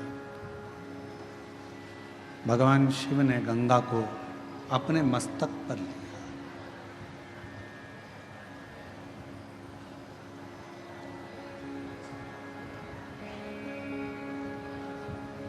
यदि जगत कल्याण की अगर कोई बात करे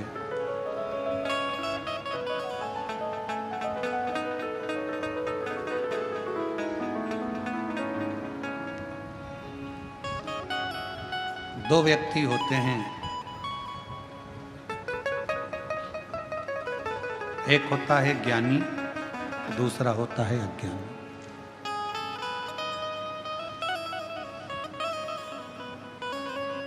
ज्ञानी व्यक्ति की वाणी और अभिमान, अज्ञानी व्यक्ति का अभिमान, दिखावा। एक ना एक दिन सामने प्रकट होता ही है।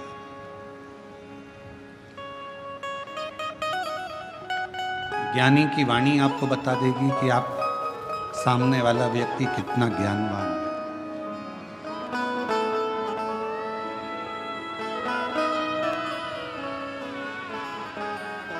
एक विद्वान की निशानी होती है उसकी वाणी। वो वाणी उसकी बता देती है कि इसमें कितनी विद्वत्ता है। बट वृक्ष की छांव बता देती है कि बड़ का पेड़ कितना पुराना है। उस बड़ के पेड़ के नीचे की शांति बता देती है कि उसके नीचे शीतलता कितनी है। उसी तरह एक विद्वान व्यक्ति की वाणी आपको बता देती है कि उसकी वाणी की शीतलता कितनी है और उसके चरणों का सुख कितना है। अज्ञानी का दिखावा और ज्ञानी की वाणी। जैसे ही गंगा मैया पृथ्वी पर आ रही थी और भगवान शंकर ने गंगा जी को मुख ऊपर कर कर देखा तो गंगा कल कल कल कल की ध्वनि कर कर पृथ्वी पर आई।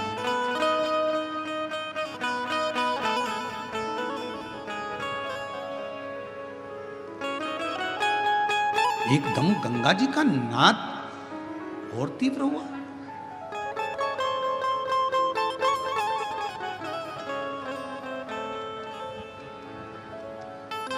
और गंगा जी का नाद एकदम जब तीव्र हुआ तो शिव जी ने फिर शीश को ऊपर करा और गंगा जी को देखा।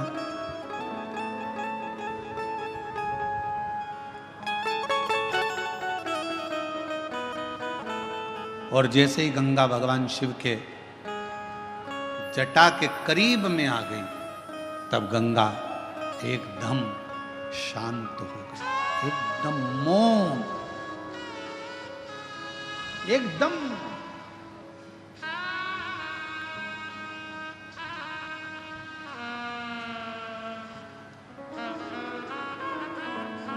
पूछा भागीरथ जी ने गंगा जी से कि तुम इतना कल कल कर कर बहकर आ रही थी, इतना तीव्र से तुम्हारी गर्जना हो रही थी, इतना तेज बहाव के साथ तुम चिल्लाती चिल्लाती गर्जना करती भयंकर नाद करती करती आ रही थी और शिव जी की जटा के करीब में आई और एकदम मौन हो गई। तो गंगा जी ने भागीरथ बाबा से कहा, मुझे मालूम नहीं था कि जो मुझे अपनी जटा में झेल रहा है वो कोई साधारण नहीं है। उसके करीब में जाते से ही एक मौनता धारण करने पर सब कुछ प्राप्त हो सकता है। वो शिव है, वो कर्पूर गौरम करुणावतारम संसार सारम भुजगेन्द्रहारं सदा वसन्तं हृदयारविन्दे भवं भवानी सहितं नमामि। नमः शिवाय। ओम नमः शिवाय। नमः शिवाय। कर्पूर गौरम करुणावतारं संसार सारं भुजगेन्द्रहारं नमः शिवाय। ओम नमः शिवाय। नमः शिवाय।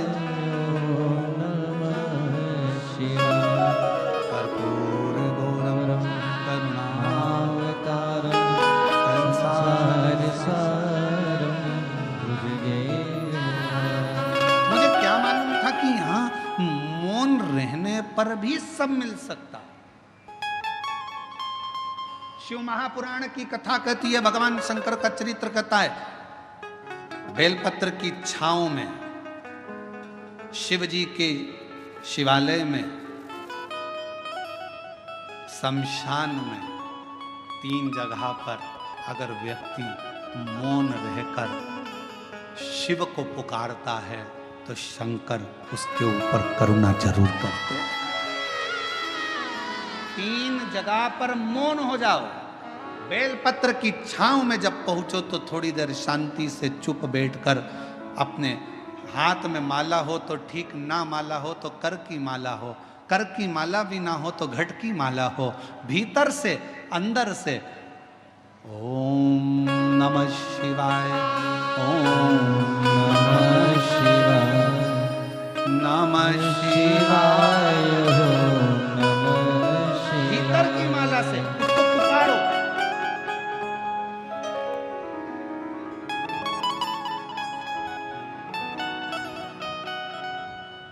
एक महिला बैठी है,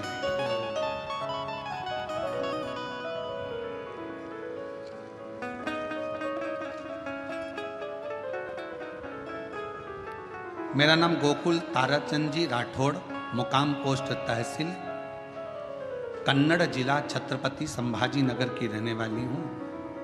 कोटि कोटि प्रणाम करती हूँ। मेरा मोबाइल नंबर ये है। मेरा एक ही बेटा था, उसका नाम दर्शन था। मेरा बेटा 18 साल का हो गया था, 12वीं क्लास में पढ़ रहा था, एग्ज़ाम दे चुका था, पढ़ाई में उत्तम था। बुखार आ गया, बुखार आया, डेंगू हो गया। छत्रपति संभाजी नगर के हॉस्पिटल में बताया, बुखार आया, डेंगू हुआ और संभल नहीं पाया और मेरा 18 साल का लड़का मर गया। कहीं बैठी हो?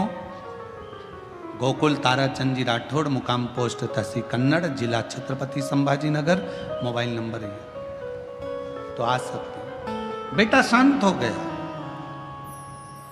शांत होने के सालों निकलते चले गए, मन स्थिर नहीं था, पागल जैसी हो गई थी, पति भी वैसा ही हो गया था। कौन सा 50 साल की मेरी उम्र हो गई। तब मेरे पास में राम बापू कुलकर्णी जी रहते हैं। उन्होंने मुझसे कहा, आप ऐसी मौन होकर बैठी रहती हो, एक काम क्यों नहीं करती? वो सियोर वाला महाराज कथा कहता है, तुम टीवी पर क्यों नहीं सुनती? मेरा बेटा मर गया, सालों हो गए, 18 साल का तो वो चले गया और सालों उसके मरे हुए हो गए, क्या तुम दिल तो लगाओ शिव जी से, कथा तो सुनो। कथा सुनना प्रारंभ करा, फिर मन में आया कि सियोर वाला महाराज कहता है कि कथा जहां हो और तुम्हारे नजदीक में हो तो वहां के पंडाल में जाकर अगर कुछ मांगोगी तो मिलेगा जरूर। पति से जिद करी और पंडाल में चली गई, कथा सुनी, बाबा से प्रार्थना करी।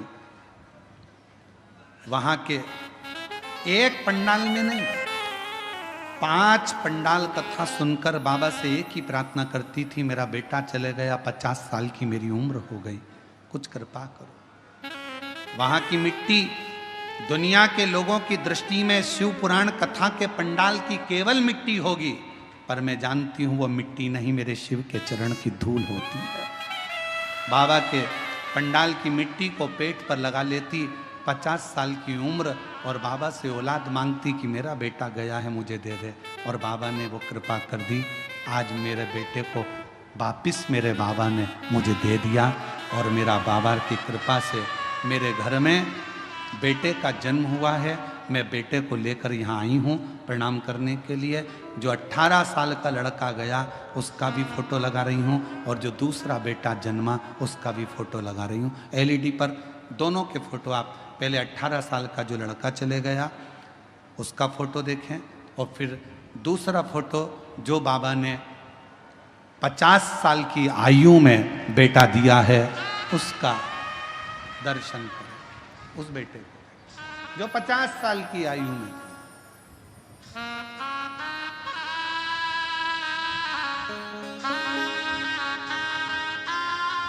वो शिव फूलों की कलियों में, काशी की गलियों में, तेरे बिना कुछ कहीं ना, तेरे बिना भी क्या जीना, तेरे बिना भी क्या जीना, हमारे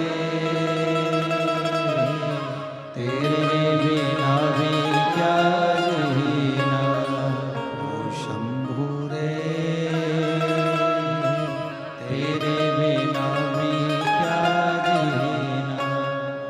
फूलों की गलियों में, काशी की गलियों में, फूलों की गलियों में, काशी की गलियों में, तेरे बिना कुछ कहीं ना,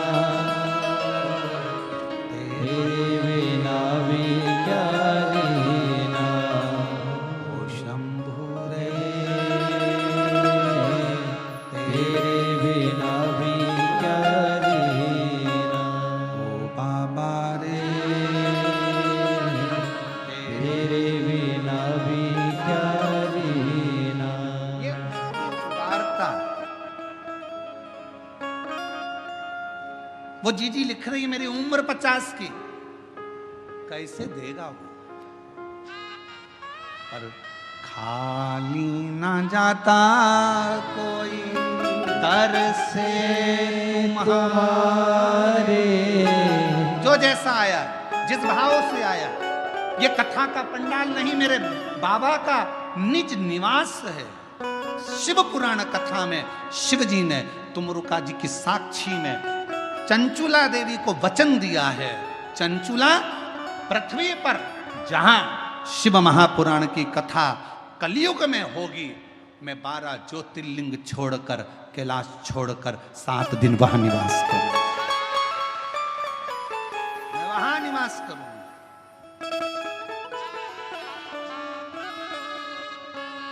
और जो जैसी भावना लाया वो ऐसा ही भर पाया, नहीं खाली उसे लौटाया, वो मन ही मन हर्षाया, और कर दिया माला माल का शिवाले खा दिया भंडार काशी वाले ने, कर दिया माला माला माल का शिवाले ने लुटा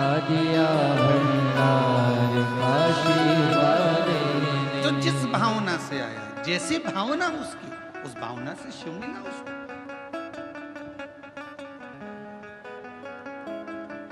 अब इतनी लाखों की भीड़ में पंडालों में जगह नहीं है, लोग बाहर बैठे हुए हैं, गाड़ियों पर चढ़े बैठे हैं, जगह नहीं, रोडों पर बैठे हो। इतनी लाखों की भीड़ में आपके अंदर क्या है, क्यों आए हो, क्या मांगने आए हो, क्या लेने आए हो, शिव से क्या कहने आए हो, हमको थोड़ी ना मालूम, हमको नहीं मालूम। पर आप जिस भावना से आए हो, जिस भाव से तुम पहुंचे हो, शिव को देता है।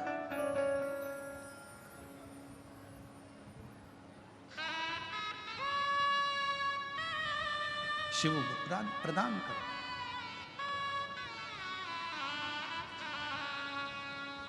तीन स्थान पर अगर मौन भी बैठे हो तो शिव देता है। पहला, बेलपत्र के वृक्ष की छांव में थोड़ी देर मौन होकर बैठकर उसको याद करो, स्मरण करो। दूसरा, शिवालय में मेरे शंकर के मंदिर में जाकर थोड़ी देर मौन होकर बैठकर प्राप्त कर सकते। तीसरा, शमशान में अगर कोई मुर्दे को जलाने के लिए गए हो, शमशान तक पहुंचे हो, तो थोड़ी देर अगर वहां बैठने का मौका मिला है तो वहां बैठकर ठिठोली नहीं करना, हंसना नहीं, तेज बात नहीं करना, बहुत तेज चिल्लाना नहीं, मौन। मुर्दा जल रहा होगा, रिश्तेदार उसको जला रहे होंगे, तुम्हें मौका मिला है शंकर से 2 मिनट बैठकर मौन रहकर बात करने का।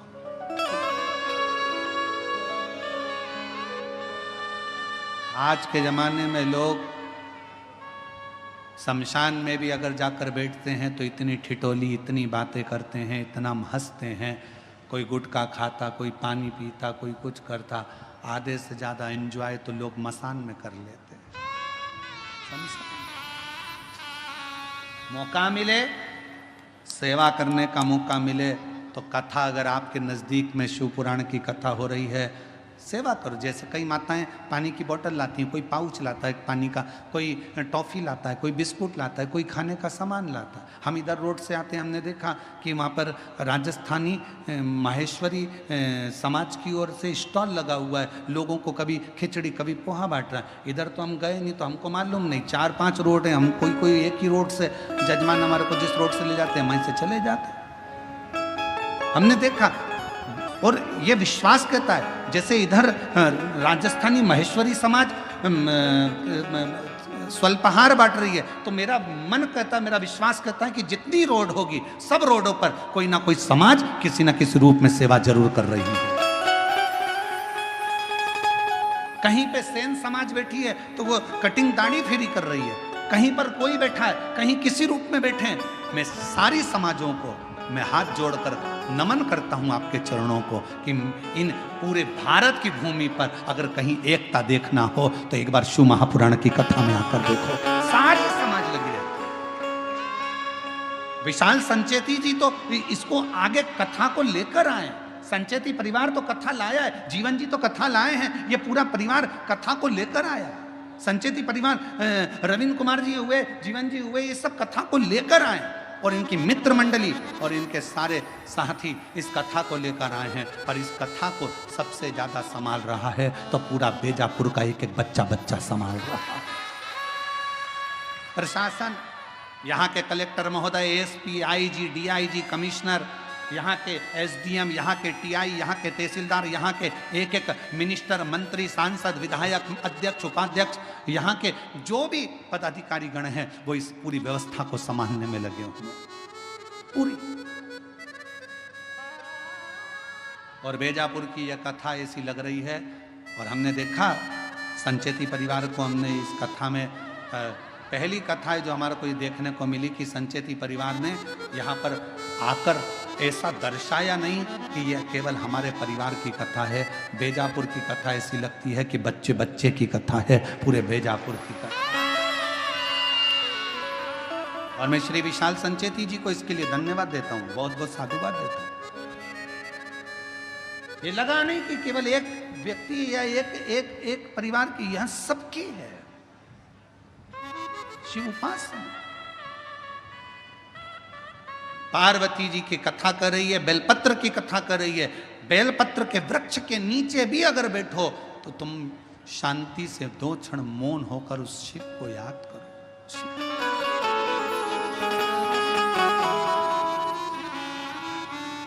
आप शंकर जी के मंदिर जा रहे हो तो उस शिव को याद करो। एक बहन ने अपना फोटो लगाया है कावड़ यात्रा का, सीहोर का।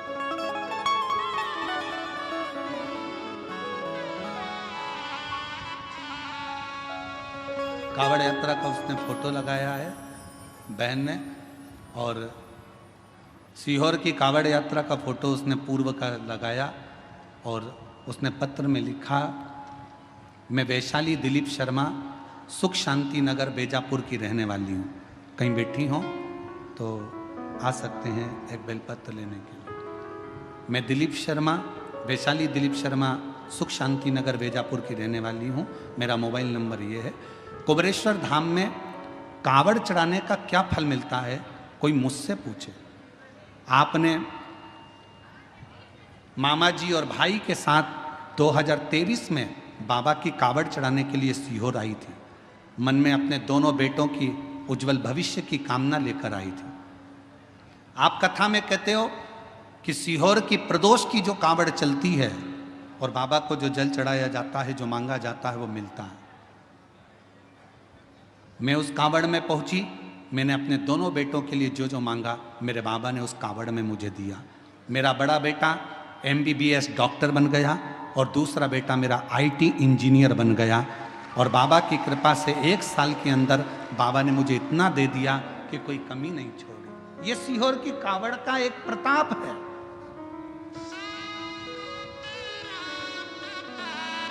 और हम तो आपको भी निमंत्रण देंगे, जितने टीवी पर कथा सुन रहे हैं। 6 अगस्त को प्रदोष के दिन की कावड़ सुबह 9 बजे बाबा की भराएगी सीहोर से।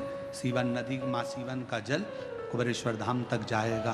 दिल से बाबा का कावड़ के 2 लोटे, 1 डंडा, केसरिया वस्त्र, केसरिया साड़ी, पुरुष वर्ग श्वेत वस्त्र या केसरिया वस्त्र पहनकर बोल बम बोल बम बोल बम बोलते बोलते शिव को जल दोनों हाथ से समर्पित चढ़ा।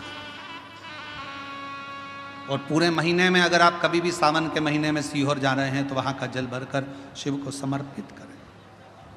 आप अगर उस कावड़ में ना आ सके तो सावन का पूरा महीना ही कावड़ का है, जब जाओ तब समर्पित करो शिव को राज्य।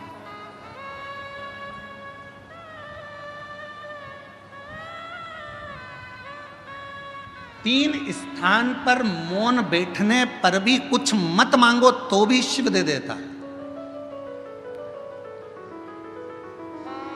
कुछ मत मांगो,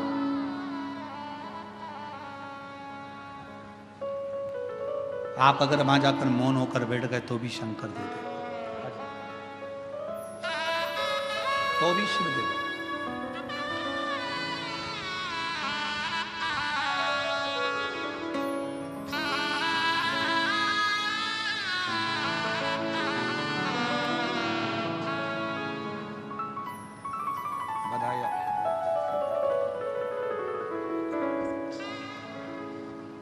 शिव तत्व की प्राप्ति क्यों ना। एक सुंदर सी कथा शिव महापुराण के अंतर्गत आती है।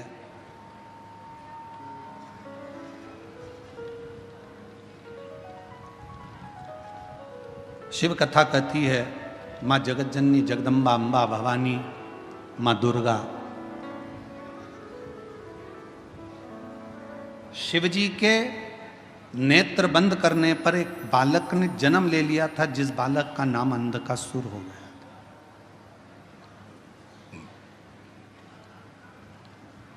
पार्वती जी ने उस बच्चे को अपनी गोदी में ले लिया। ये मेरा पुत्र है, ये मेरा बेटा है।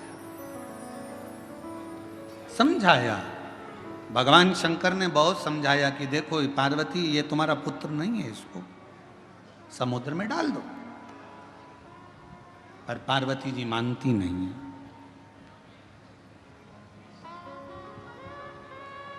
दुनिया में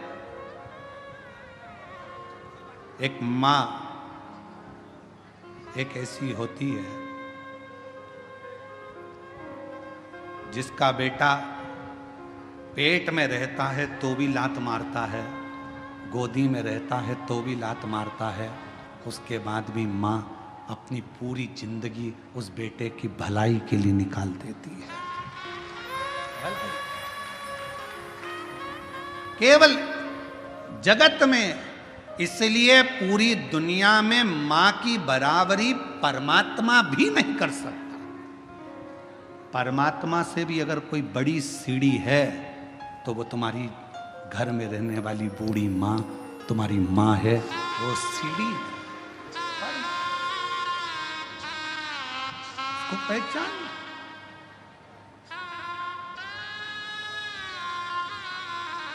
फिर निवेदन करूंगा, लोगों को हमारी बात का थोड़ा बुरा ज़्यादा लगता है तो हमारी बात का बुरा लगे उससे पहले ही आपसे कह देता हूं कि मेरी बात का बुरा लगे तो क्षमा करना, पर कहूंगा जरूर।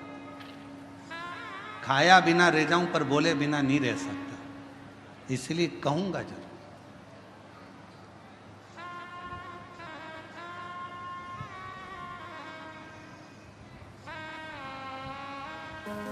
कि जिस घर में माँ बाप की इज्जत नहीं होती, उस घर में देखना कभी बरकत नहीं होती। जिस घर में माता पिता का सम्मान है,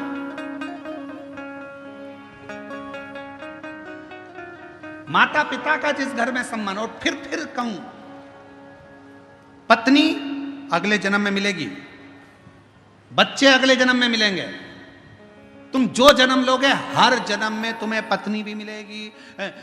वो कहते हैं ना, तुम गधा भी बनकर पैदा हो गए तो पत्नी मिलेगी, कुत्ता भी बनकर पैदा हो गए तो भी पत्नी मिलेगी, बच्चे भी मिलेंगे, खाने को भी मिलेगा, पीने को भी मिलेगा।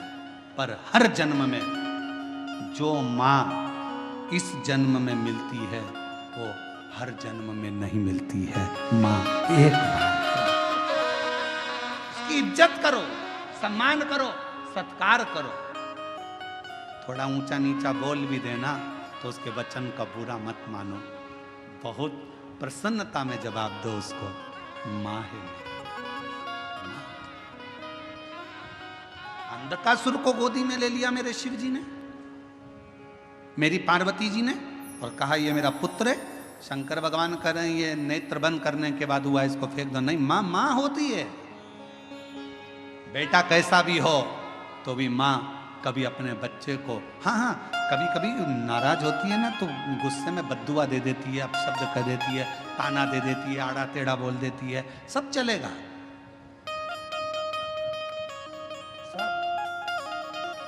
पर मां से बड़ी कोई दौलत नहीं है।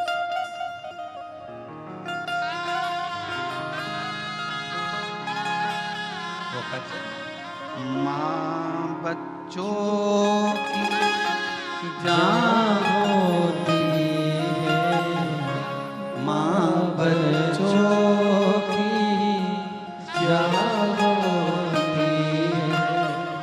वो होते हैं किस्मत वाले जिनकी माँ होती है। कितनी शीतल कितनी प्यारी प्यारी वो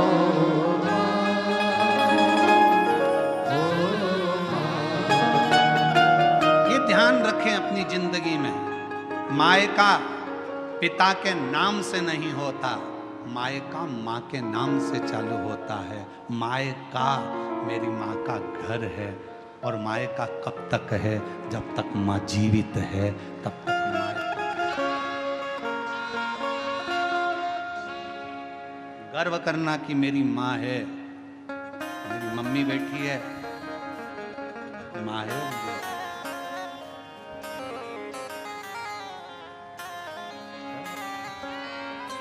अंधकासुर को बड़ा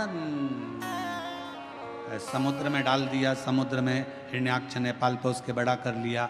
हिरण्याक्ष ने अंधकासुर से कह दिया तेरी कोई बाप नहीं, तेरी कोई माँ नहीं, तू पानी में बहकर आया था, मैंने तेरा पालन पोषण करा,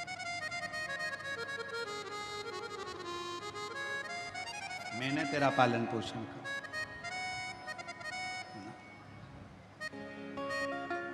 हिरण्याक्ष मर गया, वराह भगवान ने उसके प्राणों को हर लिया।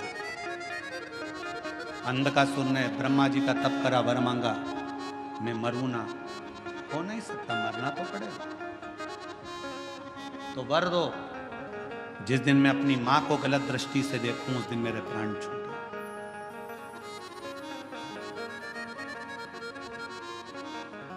शिव पुराण की कथा कहती है, जिंदगी में मनुष्य के हाथों से ऐसा कोई दिन नहीं निकलता जिस दिन मनुष्य के हाथ से कोई पाप नहीं होता।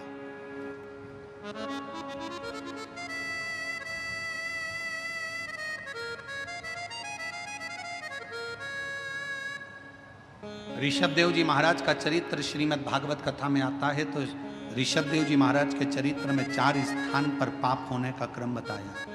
पहला, झाड़ू लगाते समय छोटे छोटे जीव मर जाते हैं, पाप माथे चढ़ जाता है। ऋषभदेव जी महाराज का चरित्र श्रीमद् भागवत में कहा। दूसरा, कपड़े धोते, नहाते, बर्तन धोते समय छोटे छोटे जीव मर जाते हैं, पाप माथे चढ़ जाता है। तीसरा, अग्नि जलाते समय, गैस जलाते समय, चूल्हा जलाते समय, लाइट जलाते समय छोटे छोटे जीव मर जाते हैं, जिसका पाप माथे चढ़ जाता है। चौथा, ऋषभदेव जी महाराज का चरित्र कहता है, जब पैदल चलकर जाते हैं तो पांव के नीचे छोटे छोटे जीव मर जाते हैं। श्रीमद् भागवत में ऋषभदेव जी महाराज का चरित्र कहता है कि 4 स्थान पर हर व्यक्ति से पाप होता है। हर व्यक्ति के मस्तक पर पाप की गठरियां बंधी होती है, पर वो पाप कहां समाप्त होता है?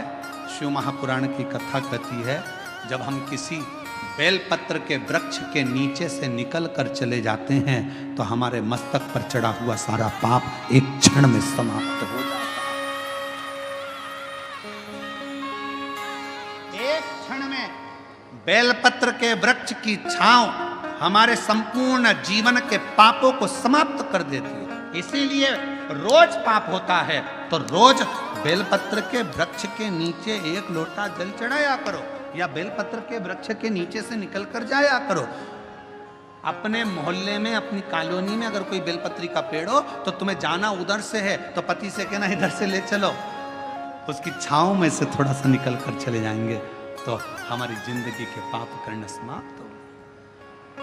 अंधकासुर ने मांगा कि मां को गलत दृष्टि से, उसको मालूम नहीं था कि पार्वती मेरी माता है, और पार्वती मैया को ही गलत दृष्टि से देख लिया। शिव जी ने काल भैरव को प्रकट कर कर उस अंधकासुर को समाप्त। मां होती, किसी को भी गलत विचार से, गलत दृष्टि से, गलत भाव से कभी ना बोलो। जगत में एक बात याद रखना, अपनी माता हो या किसी दूसरे की माता हो, किसी भी माता के लिए कभी गलत ना तो लिखना, ना पढ़ना, ना सुनना, क्योंकि जगत की प्रत्येक माँ अपने बच्चे को गर्भ में रखती है, और वो गर्भस्थ रखने वाली माँ कोई साधारण नहीं है। मात्र समय आया, आगे बाबा के सुंदर चरित्रों का वर्णन हुआ। भगवान विदल उत्पल को भगवान संहार करते हैं तो भगवान शिव